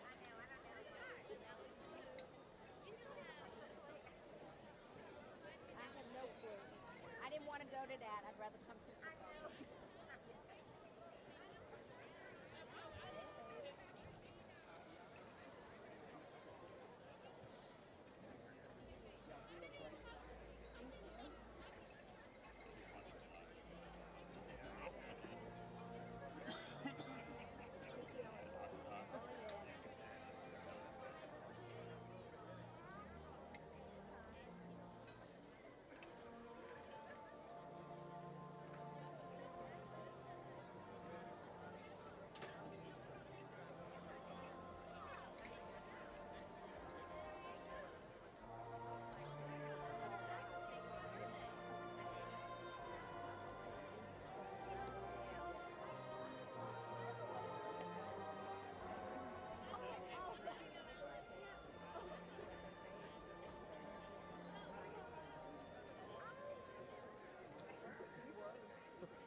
right, that was the E.D. White and Big Red Band from Warrior Land out there with a little compilation here for you. Let's go through and give you a couple scores from around the state. Let's start with this division, Division II Select. You have Leesville losing 16 to 15 to Lake Charles College Prep. St. Charles, who is the number 1 seed in Division II Select, 42. Northside, nothing. Vanderbilt Catholic just down the road, 28. GW Carver, 3. And a big shocker from back up in Baton Rouge, Madison Prep is trailing John F. Kennedy 12-6 in the second quarter. U-High and Booker T. Washington Shreveport, no score. Haynes Academy Shaw, no score. And Loyola Prep is beating Bel Air 28-0, which is reported still in the first quarter, but that's more likely probably a little further along in the game than just the first quarter. So let's take a look at Division I Select. Edna Carr, 20. Jesuit, 0. Catholic High of Baton Rouge, 34. Captain Shreve, 0. John Curtis, 28. St. Thomas More, 0. Alexandria Senior High, 17. Brother Martin, 13. St. Paul's, 14. Evangel, 13. And St. Aug, 30. Acadiana, 14. Turlings Catholic, 21. Bonneville, 14. And Rummel, 21. Tioga, 7. Division III Select. Another team from back up, Baton Rouge Way, Lafayette Christian, 29-0 over Parkview from the Baton Rouge area. Notre Dame, 14. De La Salle, 13. Catholic High New Iberia, 20. Bunkie, 13. Dunham, 28. North Lake Christian, 3. Calvary Baptist, 35. Country Day, 15. No score in Menard Newman. No score in Slaughter Charter, Jules Sumner. And Amite, 6. Lafayette Renaissance, nothing. Division IV Select. Ouachita Christian, 17. Southern Lab, 0. Hamilton Christian, 13. St. Fred's, 7. Catholic High Point Capee, 16. Westminster Christian, 12. Ascension Episcopal, 7. Kentwood, 6. Westminster Christian, 21. Opelousas Catholic, 14. The Battle of Opelousas there. Covenant Christian, 23. St. Ed's, 16. No score in St. Mary and Ascension Catholic. And Riverside is all over Delta Charter, 42-6. Some non-select scores for you in Division I. Barb, 28. West Monroe, 14. Neville, 24. Mandeville, 7. Ouachita Parish, 7. Destrehan, 6. Central, 18. EA, 17. Zachary, 23. Denham Springs, 14. Ruston, 34. Westgate, 7.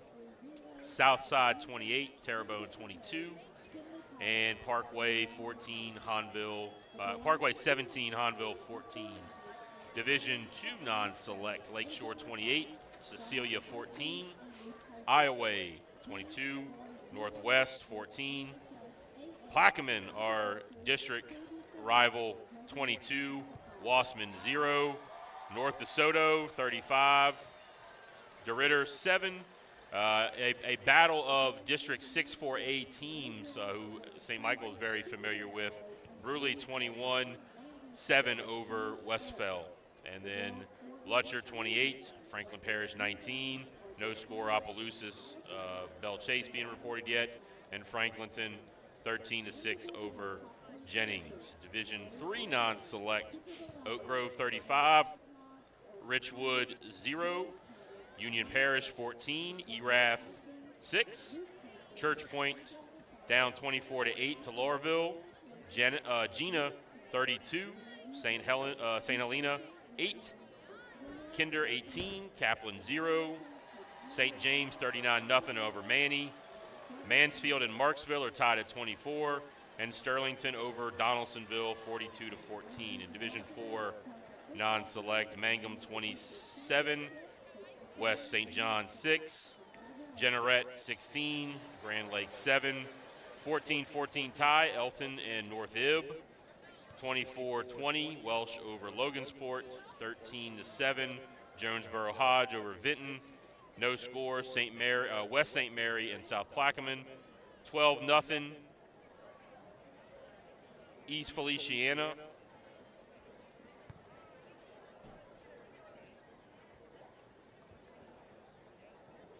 Just lost that score. We had that score, and then it just disappeared on us here on the Go Preps app here. And then final score for the night: Haynesville 14 and Homer 7. So there's a rundown of all the playoff action going on tonight. We'll be back as the second half is going to be getting kicked off here in about 2 to 3 minutes. So we'll be back. This is the Wave Broadcast Network. Welcome to Grounds Crew, a locally owned landscape company that makes your outdoor dreams come to life. Whether you need your lawn looking its best, want to create a stunning garden oasis, or just dreaming of the perfect outdoor play area, we've got you covered. Looking for more privacy and security? We offer professional fence installations to frame and protect your outdoor space. Looking for more sitting area for the family? We install custom patios to meet your expectations. At Grounds Crew, we specialize in landscaping, fencing, lighting, maintenance, and more. It's time to elevate your outdoor experience. Call us today at 225-333-8582 or visit us at groundscrew.com to schedule your consultation. Grounds Crew, where we make your outdoor space extraordinary.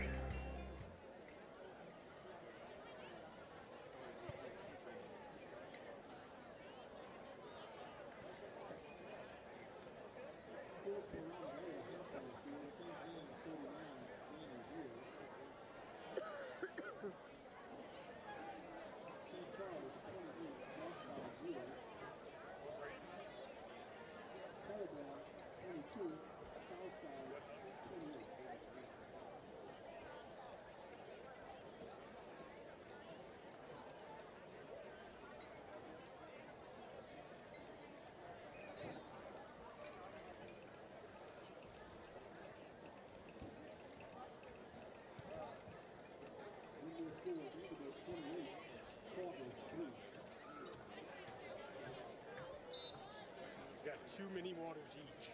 Oh, thank you. How about Look at that? you.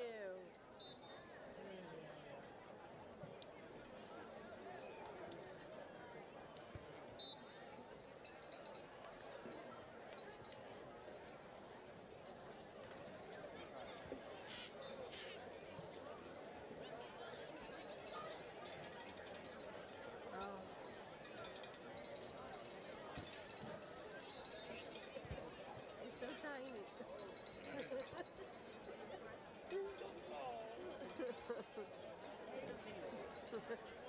Oh, she's getting drinking it.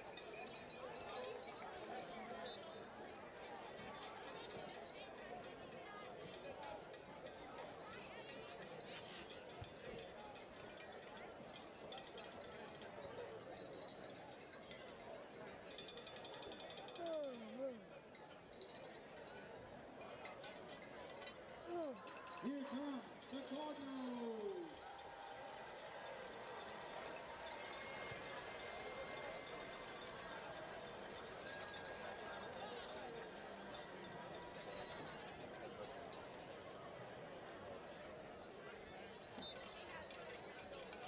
All right, we are back about a minute and 15 seconds before third quarter begins. That first half, just tale of teams taking advantage of opportunities and not being able to capitalize. And really for the Warriors offensively, it just was a story of doing something that we said they really couldn't in the pregame, and that is getting behind the chains, being forced to do something you really don't want to have to do a lot of, and that is throwing the ball. At times haven't been able to protect Boogie enough to let him get a pass off. We've had some drops out there. It just been a little bit too inconsistent on offense. And on defense, Edie White is putting on a clinic against the defense right now. Defense is going to have to come out here and make a big stop and get a couple stops for us to be able to try to get back in this game. They showed they could early in the first half, but towards the end of the half, it kind of looked like they started to kind of get worn down just a little bit. But hopefully this halftime break can get them kind of refreshed, renewed, and able to get out there, maybe create some havoc. Yeah, and that's exactly why you defer as well. I mean, you got an opportunity here to possess the ball first, come down, put 7 on the board, and, you know, see what happens. Kick the ball off, maybe get a short field turnover, and, you know, you can make this thing 21-14 in a hurry. So, but I think very important the way that Edie White, you know, kind of sustains drives and burns clock and 3 yards in a cloud of dust like you talked about. I think it's very important that you come out and put points on the board on this first possession. All right, so as you said, it will be Warrior ball. Start the second half. Jonathan Lee on the kick. He's had 2 out of 3 reach the end zone. Romero returned the third. Wasn't able to get a whole lot on that return. Lee has it teed up on the far hash, and third quarter underway, and that one is going to reach the end zone again. And so Lee is a definite weapon, Coach, being able to just put that thing in the end zone. All right, offense. See what they cooked up at halftime. See if Coach Kling is going to get into his bag here and come up with a couple of wrinkles. Yeah, and if I had to imagine, Coach Leger and Coach Jones and Coach Kling are probably a pretty good motivating bunch at halftime pep talks. So let's see if they come out with a little bit of energy. It's going to be Eli Miller to start the second half, Coach. Don't know. I don't see Boogie. But it'll be Eli Miller completing the pass to Johnny McCarty. Can move the change there. Yeah. Did you notice that Boogie got a little nicked up there in the first half? I did not. Actually don't see. I see him down here way on the end, yeah. Yeah. No helmet. He's kind of holding his shoulder, Coach. Holding his collarbone area. He may have taken a lick. Just may not be able to give it a go. Handoff. D. Campbell. Coach, no flag called. He must have got him up at the collar area, because if D would have gotten the face, I mean, he would have definitely got up and asked for that. Had a little bit more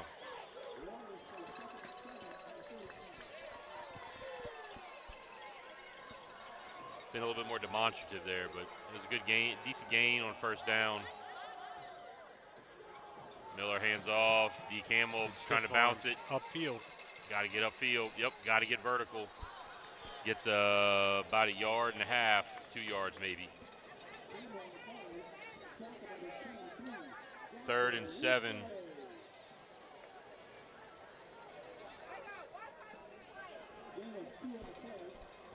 It'll be 3rd and 5 now from the 41-yard line.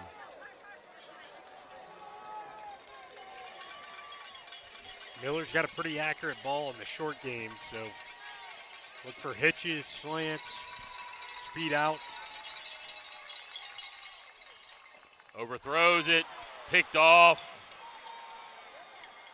and taken down. I believe that's number 8. Cole Boldwayne.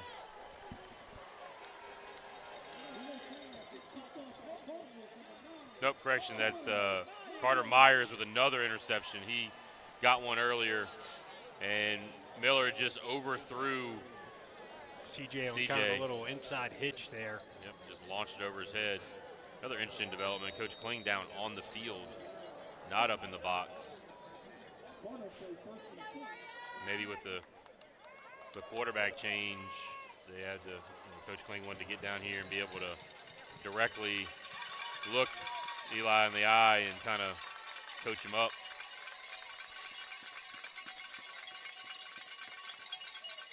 And the handoff to number 4. And he's going to take it all the way down inside the 15. That's Babin.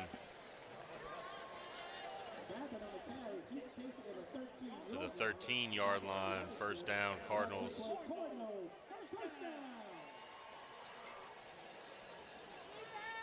And it does look like Boogie's over here with the Oshner guys and Coach Hutch. Getting looked at a little bit. So first down inside the 15. Cardinals coming out with receiver to the near side. Now the motion man is Babin. 2 receivers to the side. They're going to hand off to English, who just busts through right up the gut and takes it in again for 13 yards out.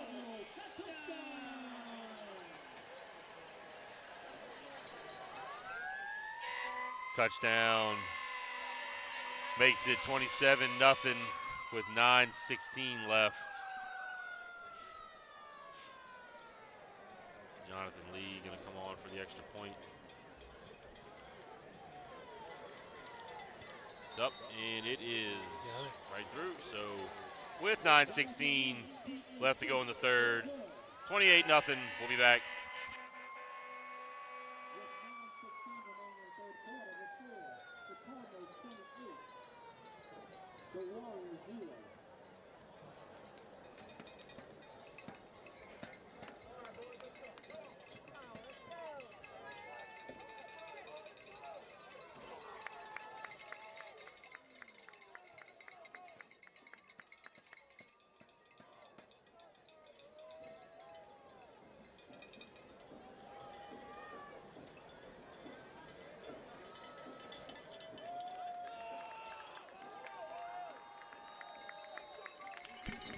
All right, we are back. Warriors are set to receive the kickoff.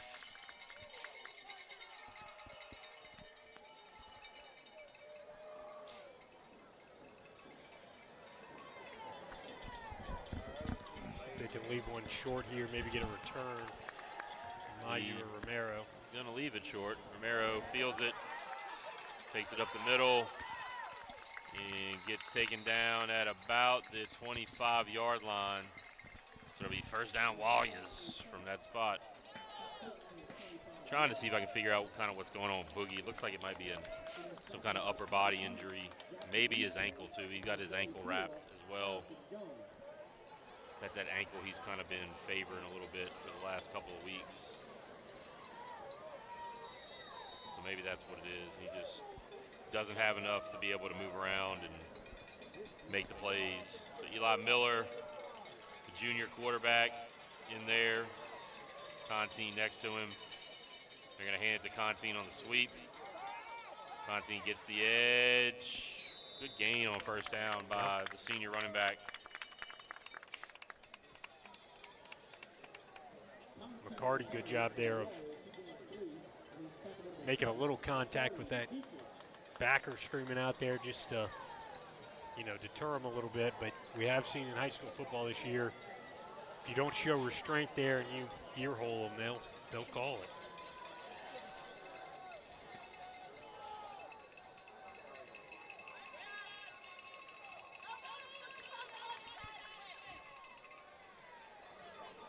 All right. And Miller, a lot of trouble in the backfield. He's going to get taken down for about a 5-yard loss.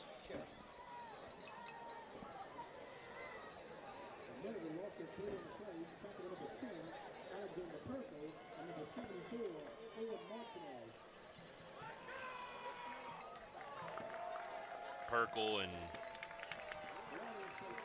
others there for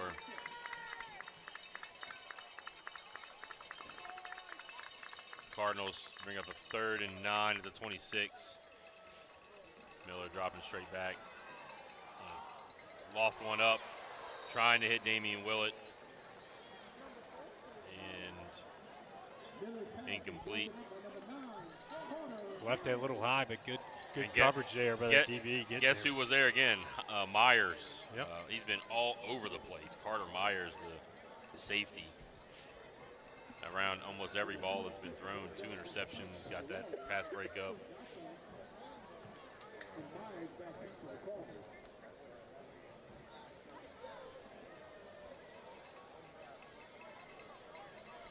So Ben Jones standing about his 11. Gets off a pretty good one. The double returners. And that is Myers taken down by Prohaska. And they got flags all over the place. There's a little bit of a late hit back behind it. I don't know if it's going to be a hold or some kind of personal foul. I think Gordy White might have got hit late there. Yeah, that was 63 Gordy White. They got definitely something going on around his area. Yep, blindside block is the call. Personal foul, so it's going to back him up 15. That's going to bring it back to the 35-yard line.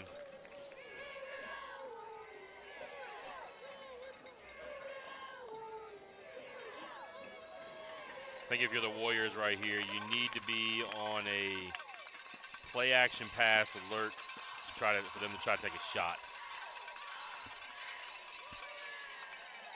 This is kind of that time of the game where, you know, you're kind of expecting them maybe to just try to run the clock out, but they could send one of those wing backs straight up the seam and try to hit a big play off a play-action pass.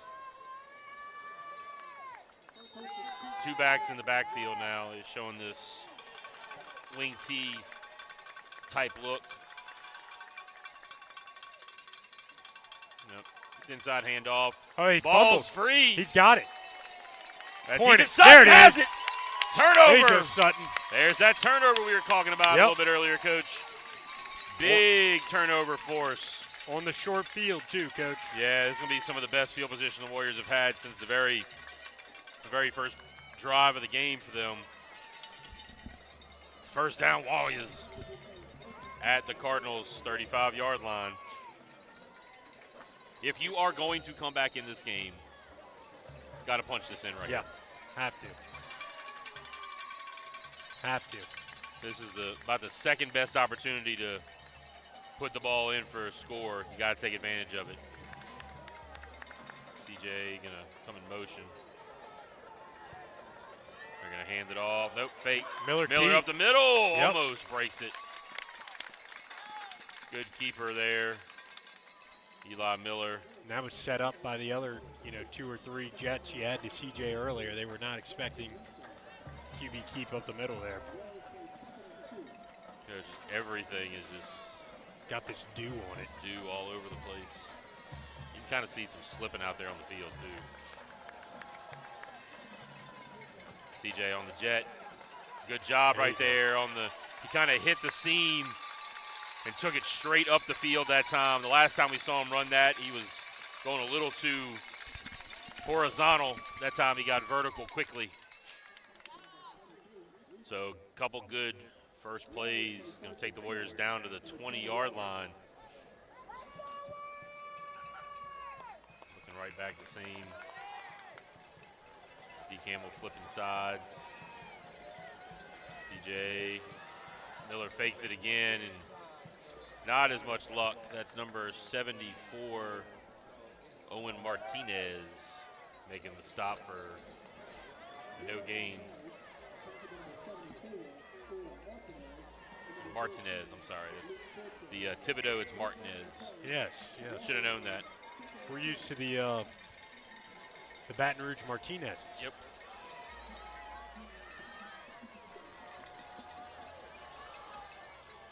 CJ coming in motion again. They're going to hand it to him. Hits it. There you go. Gets upfield. Going to fall forward for a couple yards. And that's going to be about 3rd and 4. Ball looks like about the 14-yard line. 13-yard line, so it'll be 3rd and 3.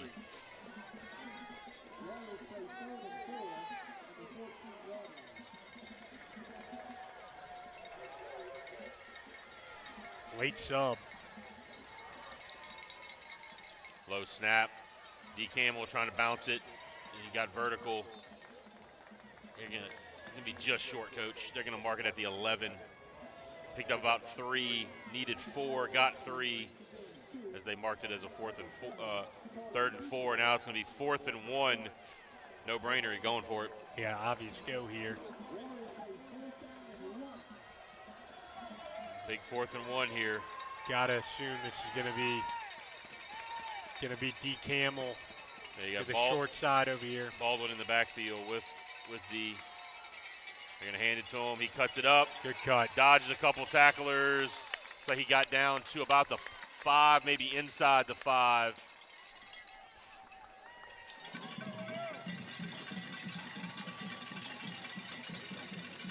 Had to hurdle a defender. So 1st and goal at the 5-yard line. This is going to be Contine to the strong side over here. Sampson, the tight end. Baldwin, the up back. Hand off. Contine up the middle. Got contacted. He's close. They come up short. That was number 7, the middle linebacker, Charlie Dietrich. Hit him in the hole. He picked up maybe 2. Martinez and Dietrich.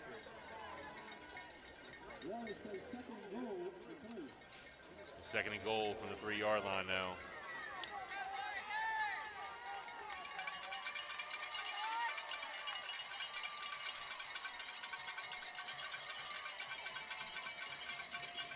And that was a little bit of an Busted awkward play. Yeah, busted. A snap was a little off. And then Contine.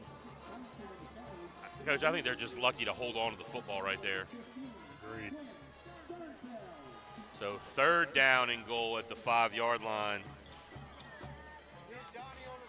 Warriors got to find a way to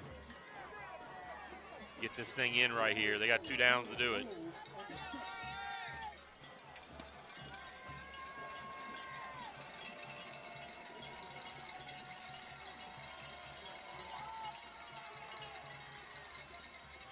And Warriors trying to go with the freeze, and they're going to have to call timeout. So they'll take timeout. 3rd and goal. We'll be back. This is Warrior Broadcast Network.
All right, we are back.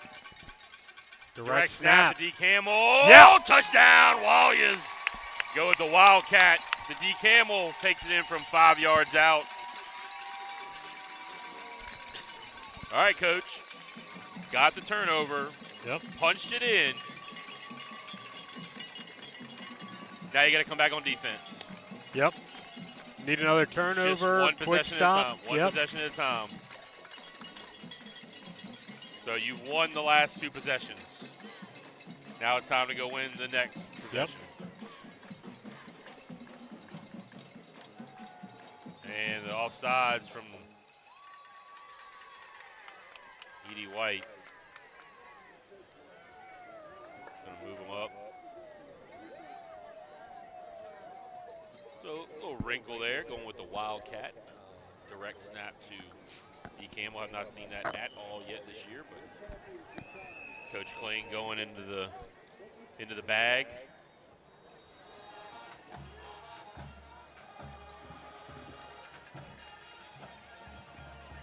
It's up, and it is good. Ben Jones puts it in, and a flag coming in post extra point.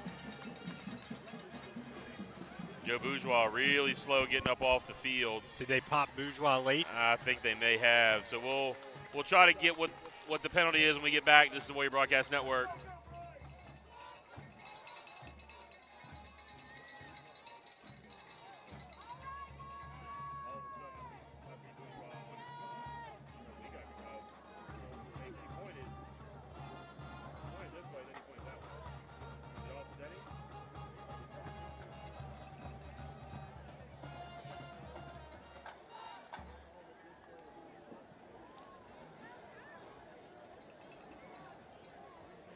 Let's hear it for your Vice President, Nick Rizzo.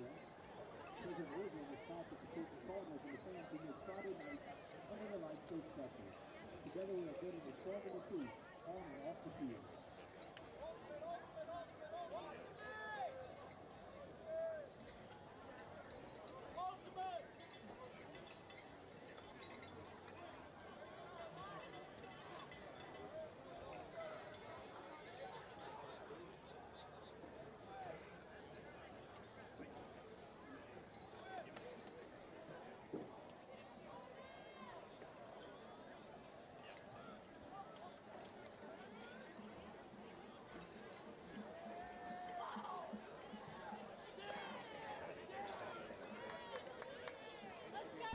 All right, we are back.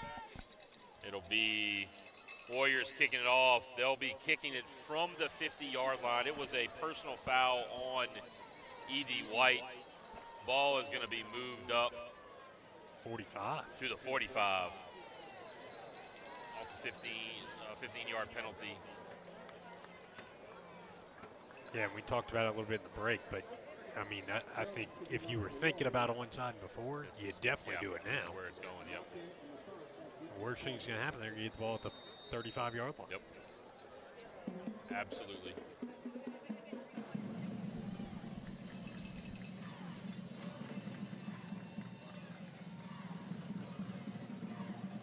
See if Big can get that big second hop. He's going to pop it up over to the near side, and he kicked it out of bounds, Coach. That's not what that was supposed to do.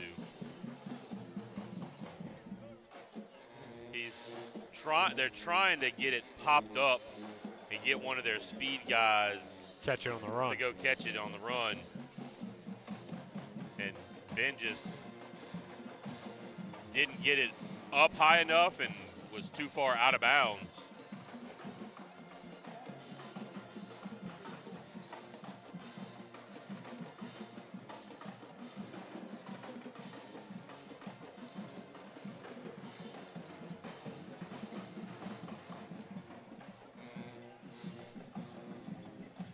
Well, the good thing, though, is they get the ball at the 35-yard line. Yeah, not terrible field position regardless. I mean, you're 10 yards off of what you would have been anyway, probably. And now we got a zebra convention here.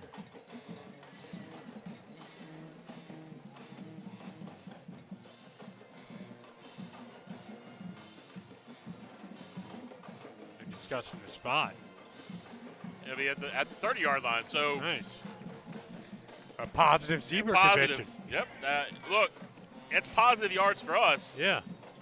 It would have been at the 35, just on a conventional onside. Yeah. If he would have, if they would have got it, probably 35-yard line somewhere around, but 30-yard line, all right, we'll Yeah, take we'll it. take So really, no harm, no foul. The only thing is, didn't really give yourself a chance to recover it. All right, Warriors got to get another big stop here. Another turnover would be nice. Good to see Bourgeois back out there. Oh yes, absolutely. He's got his ankle taped up. And timeout, E.D. White. So we'll take a timeout with him. This is the Warrior Broadcast Network. We'll be back.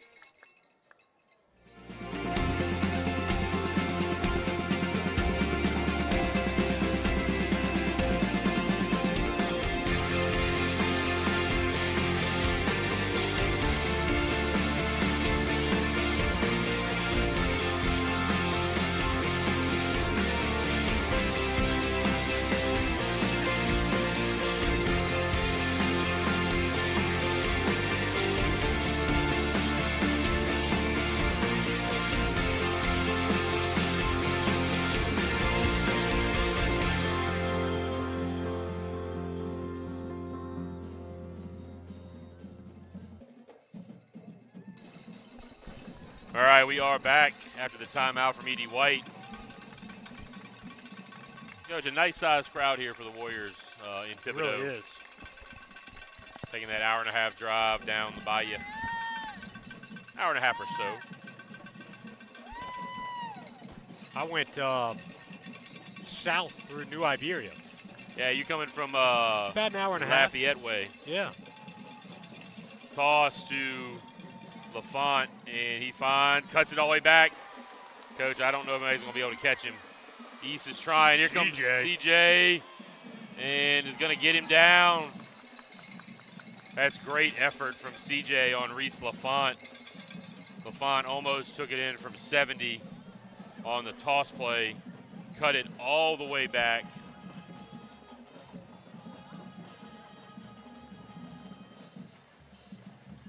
Inside the 5, it's going to be first and goal. Looks like at about the 4-yard line for E.D. White.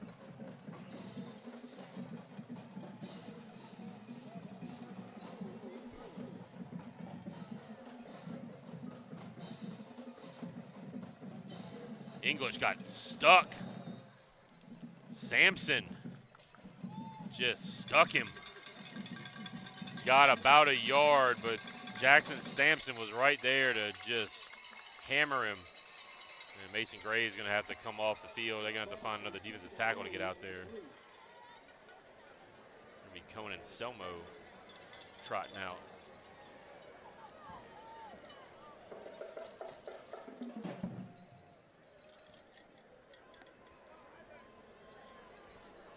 All right, the second and goal at the 3.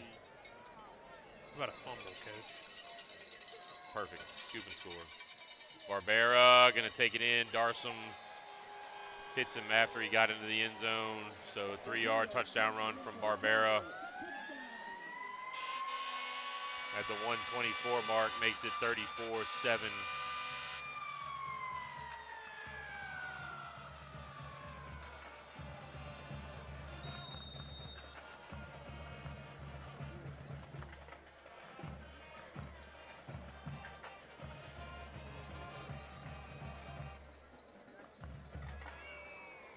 Up and good.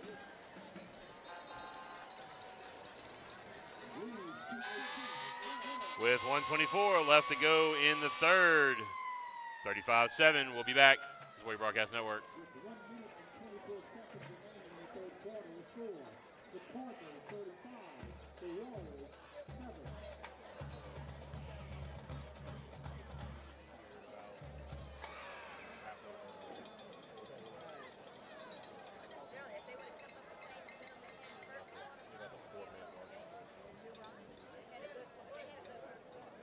Lee kicking off to the Cardinals, but Mayer back deep to the Warriors. All right. Lee set to kick off. Again, we want to give a big shout out to our sponsors, Long Law Firm, EBS, the Grounds Crew, and StreamPay. Thanks for sponsoring us all season long and continuing to sponsor us through the rest of the school year. You still got time if you want to help sponsor us here on the Warrior Broadcast Network. We got basketball coming up. We had our girls basketball team in another overtime victory go to 3-0 last night after the win against Live Oak at home. So boys basketball will be getting started on Monday. And we got girls and boys soccer seasons that have gotten started. So we'll have some soccer games on the network here from Warrior Stadium. And of course, basketball as always. So if you want to sponsor us, by all means, hit me up, shoot me an email. D. Campbell on the toss, going to get ridden out of bounds, and they're going to get the late one. They're going to throw it. I was wondering, Coach. I thought the tackler kind of pulled up, and he still had a hold of D right there, but they decided to throw the penalty. You can't fault them. Yeah. Just a little bit too much right there. Good ball. So the Coach Keegan Keller era is off to a good start. Yes, it is. Women's basketball. You know, Coach Hart getting his guys ready to roll in the Dunham Sportsplex tournament starting on Monday. They're playing a team out of Windermere, Florida on Monday, Coach, Wow. who I heard is quite the team. So we'll see a good test early there for the boys basketball. Try to get out there and check them out on Monday, 6 o'clock over at Dunham. Going to get some good high school hoops action in. Yeah. Head out there on Monday. CJ fake on the jet. Now they're going to toss the swing pass out. CJ trying to dodge, dip, duck, dip, and dive. Dodge, no. And there's the flag. Yep. I think they might have got the Warriors that time, Coach. No. One of the Edie White players probably needs the Oscar right there.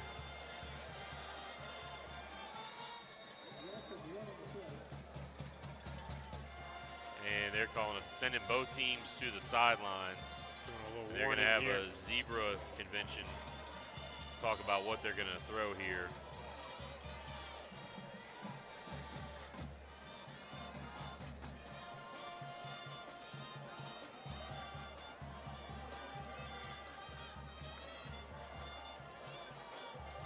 I can see Coach Leger talking to CJ about, what CJ looked like he was telling Coach Leger that the defender had his hand all up inside his face mask.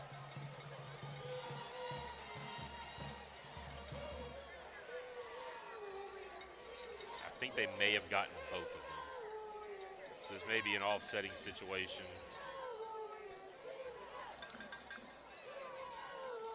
We'll take that right now.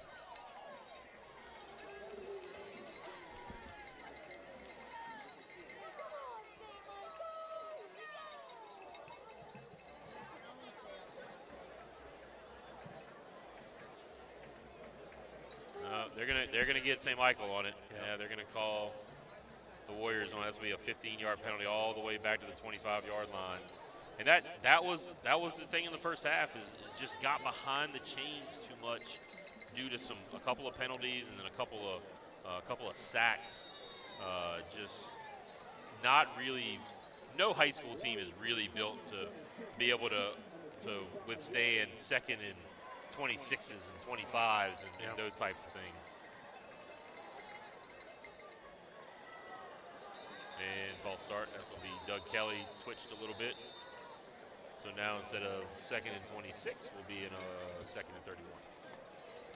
Quite the distance. Yeah, we got to get back to second and back to around Lutcher here.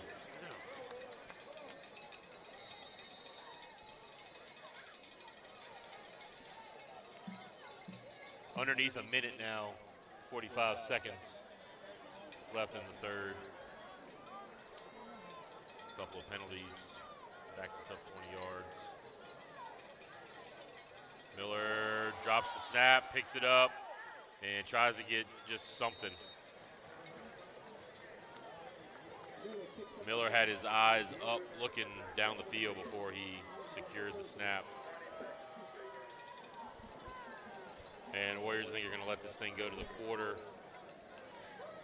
And they're going to have to go out and punt.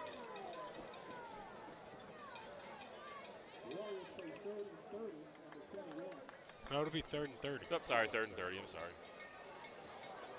But they are going to let it go to the quarter. And that's the end of 3. Your score, 35-7. We'll be back.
All right, we are back to get the fourth quarter underway. Warriors facing 3rd and 30, and now we have the referees gathering both teams right about the line of scrimmage, having a convo.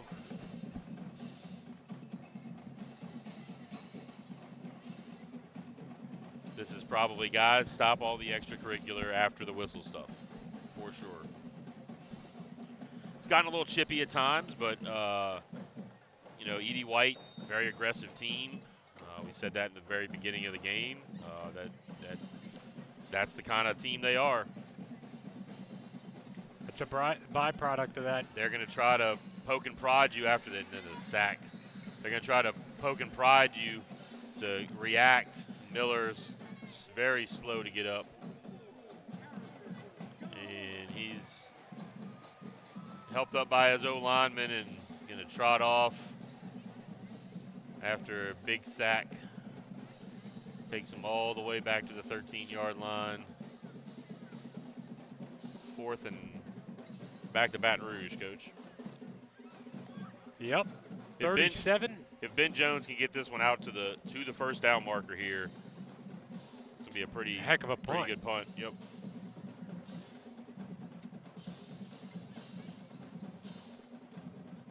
End over end, gonna be fielded by Knockan, who just takes it to the sideline. He's gonna house it, Coach. Yep, yeah. Got in.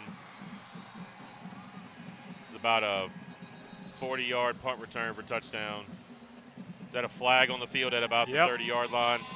Yeah, there's a flag down at about the 30. See if that's going to call that punt return back. Yeah, it looks like it is. As he fielded it about the 40-yard line on the near hash and took it all the way back to their sideline for the touchdown.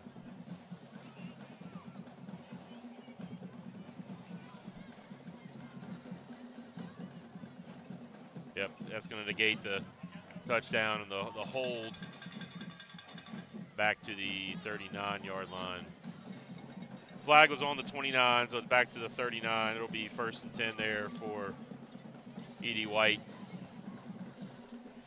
Before we forget, I want to give a huge shout out to the walk-ons in Prairieville. I think that's Warrior graduate Elizabeth Verisco works for them.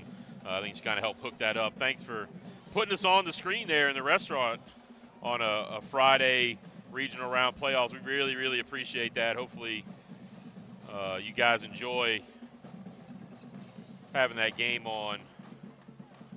Yeah, and hopefully we can continue to do that in the future for some of these long away games.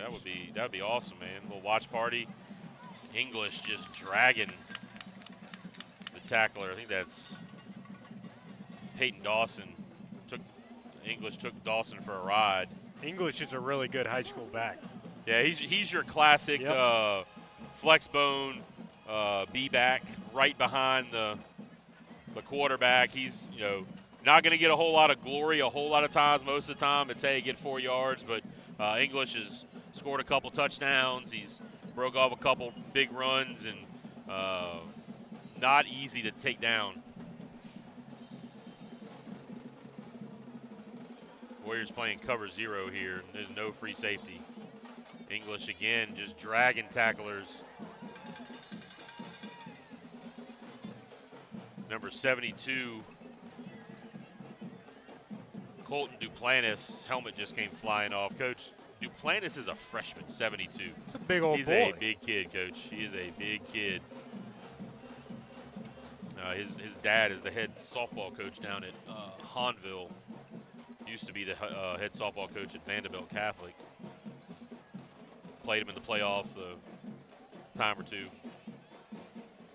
Vanderbilt's the crosstown rival, huh? Yeah, down in Houma. Yeah. Just down the road a little bit, down the bayou a little bit.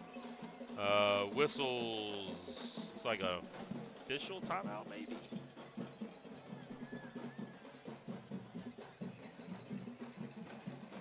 Didn't see a signal for who called the timeout. I think the official's saying that was not a timeout. Get back on the field. Yeah, yep, no timeout. Calling both teams back out. Just a little bit of an official stoppage for some reason. So ticking down, clock is moving, under 9:30 now.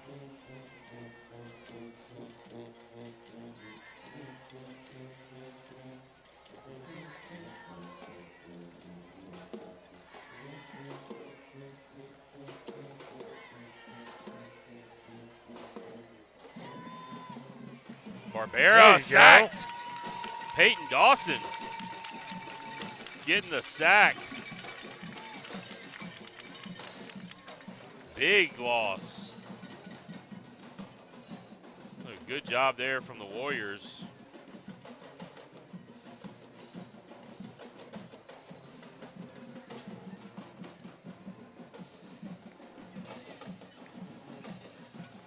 And they got the offsides. Yep.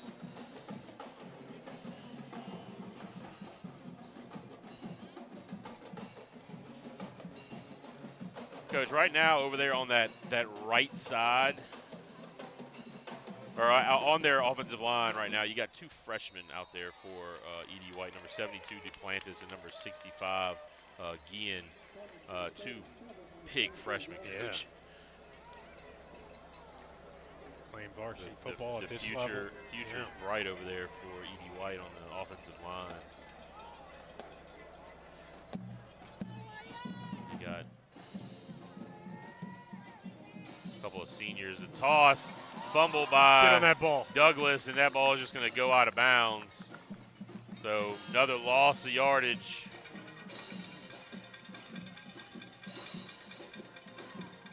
.8:12 left to go in the game. Ball's back outside the 30 now at about the 31-yard line, I believe. It's going to be 4th down, and they're gonna go for it. Single wing this side, LaFont with the two receivers set to this side. Raybert try to corner route. Duck. What a shot. And they're going to throw the flag. And 2 flags, Coach. I don't know, Coach. I mean, that was timed up pretty good by Perfectly. Seth Darsom. And it was a tip ball. I mean, Right as the ball was getting there, Darsom, I thought that ball got tipped too. And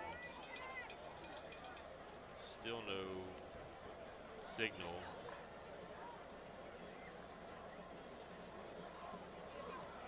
White hat? he perfectly timed it up. It was. Yeah, they're gonna wave it off. They're gonna wave it off. So they waved it off. No flag. So it'll be turnover on downs. First down, Warriors with 8:07 down by 4 scores here. Got to find one of those big plays we had last week. Yeah.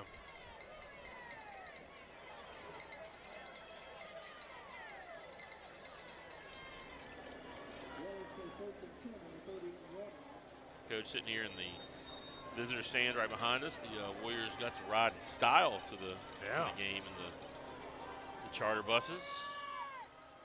It's always a more relaxing way to go.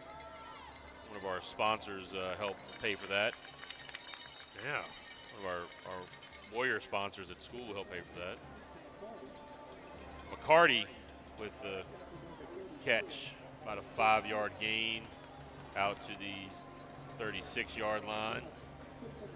Stayed in bounds, clock still running. I'll get to that in just a second. Camel on the stretch, cuts it back, gets a couple. Good job of just trying to squeeze through a little bit of a gap and try to get as much as he could. He might have got 2.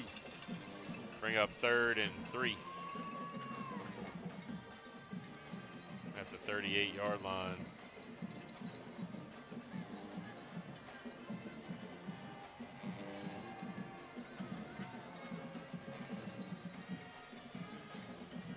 A little low snap. McCarty again on the quick out. Yep. And taking, they're going to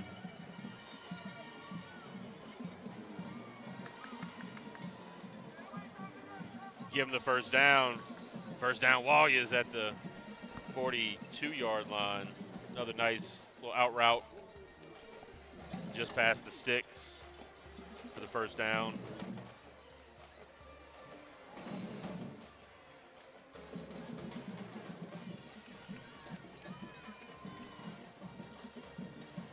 Miller going to drop back again, look over the middle, throws high, intended for Boyles. Hayden East out there, receiver now for the Warriors.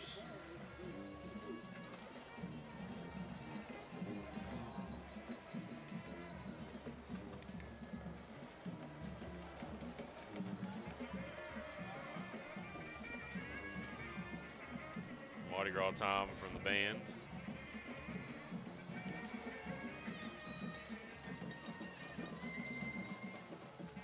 We want to give a huge shout out and congratulations after, and Miller gets slammed down by number 10, to our longtime band director, the Dr. Kevin Andre, who will be retiring at the end of this year. This will likely be his last football game. Yeah. With the band performing. A true legend. Possibly, if we can get to the semifinals, Doc would be able to be out there. But, you know, true legend, as you said. Yes, indeed. Third and really long, 3rd and 20. Miller tries to dump it off to Contine. Contine caught it, gained about 2.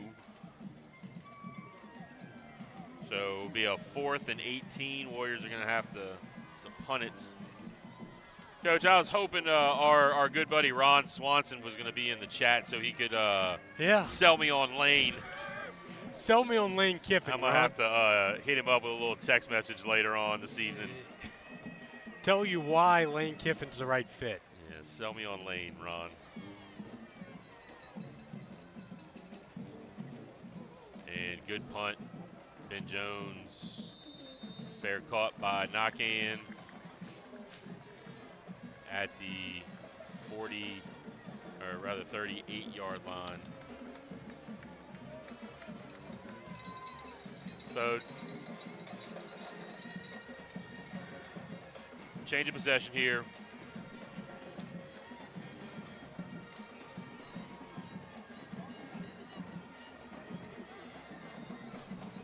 With 4:57 left to go. And got whistles all over the place. Timeout Warriors. They didn't have enough guys out there on defense, I do believe. They're going to gather and talk, so we'll take a timeout. The Warrior Broadcast Network.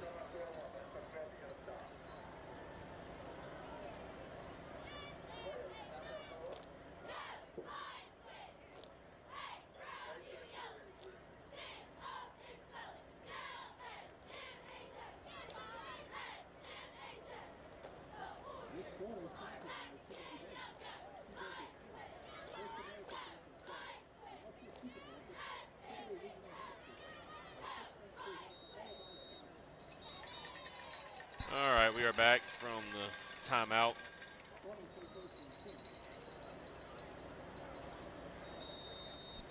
Grayson Stromberg out there on defense. Johnny McCarty out there on defense as well. Jack Boyles.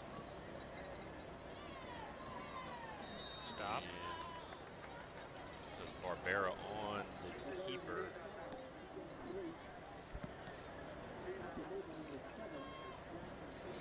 Sampson on the tackle. It's just unfortunate that Boogie wasn't able to finish the game. He went out with an ankle injury. Gonna get that ankle taped up again. Hopefully he'll be able to shake that off and like a lot of these guys are going to be heading on to other sports. You got Boogie and CJ and Champ and Joe Bourgeois. Going to be heading off to play a little hoops. You got several baseball players, Jackson Sampson. Some others out there. Jack Boyles, baseball player. You'll have some other guys competing in some powerlifting in the off season, some track. So a lot of two-sport athletes out there for the Warriors. It's good to see that.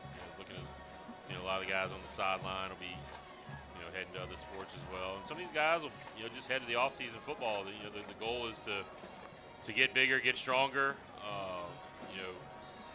Take that next year of maturity.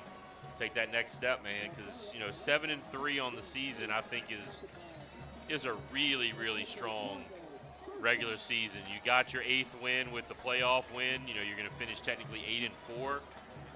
I mean, that's second round playoff appearance. You won your first ever on-campus playoff game, second playoff victory in school history. Nothing to be upset about, mad about, disappointed with. Very, very fine season. Yeah, and I think this senior class was a part of not only the first playoff win in school history, but also the second, like you mentioned, the first one on campus at Warrior Stadium. I think this is a senior group that was really a huge part of raising that standard that we're trying to build at the program. And so big shout out to these guys. They put in tons and tons of work, and for a lot of these guys going on to play a second sport at St. Michael, that's one of the big benefits of coming to school here. You get a massive 4A high school, and you get the full high school experience, but you also get the opportunity to play multiple sports, which isn't always a thing at a high school that is our size. And so but even for those guys that aren't going on to play that second sport, I think it's important to for the senior group to always hold on to those memories that you made out here on the football field. It's going to be forever a brotherhood. You're going to be able to look back on some of the funny things your coaches said, or what happened in a practice, or what happened in a game for the rest of your life. And so it's going to be a different part of life that you're going to be moving on to here, but you're always going to have these memories, these experiences for you to be able to lean on, and a lot of that stuff translates really well to the real world. You're going to lose some games, you're going to win some games, you're going to lose plays, you're going to win plays. You got to know when to flush it, when to lift each other up, when to celebrate. So hopefully these guys just got a ton out of the game of football, and Barbera on the keeper can carry that on. Yeah, Coach, I mean, you're going to have 10 guys who were starters basically on offense coming back next year, including the entire offensive line is back next year. Your entire starting offensive backfield basically is back, Boogie and D. Camel. Then on defense, you're going to have 9 starters or very significant contributors come back on defense.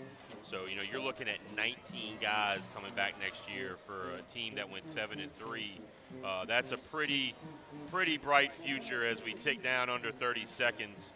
But again, I want to give a big shout out to our Warrior broadcast team, especially Miss Brittany Watkins, who's here every game, road games, doing the camera for us, helping us out. At our home games with our student volunteers. Did a great job, Coach. Again, I can't thank you enough. Got to thank you for year number 5, man. Yeah, I had a ton of fun, Coach, and nothing I'd rather do in the world. If everyone will have me, I'll be back for year 6, baby. 100%, Coach. Absolutely will have you back for year 6. So that'll do it. Your final score here, 35-7. Warriors fall in the regional round of the playoffs to E.D. White. Congratulations to E.D. White. Good luck to them as they go on to probably face St. Charles Catholic next week. But again, as we said, you can't hang your head. You can't be upset. You upset that you lost, but that the season's over. But you got to be proud of your accomplishments this year. 8-4 overall record. Made it to the second round of the playoffs. Won another playoff game. Coach Leger's got this program definitely heading in the right direction. These guys are bought in. These guys are, I think, are hungry to make their mark, to continue to be able to even go on beyond this particular point in the season. And I think next year we'll come back better than ever. But again, thank you everybody for tuning in tonight. Thanks for walk-ons for having a little watch party for us out there at the Prairieville location. We appreciate it. We appreciate all you guys out there tuning in all season long. Don't forget to subscribe, smash that like button. We just reached over 1,000 subscribers tonight. That's awesome, man. In just 5 years, I think that's pretty good for local high school streaming broadcast that we do here. We really, really, really appreciate all your support and our sponsors, Long Law Firm, EBS, StreamPay, Grounds Crew.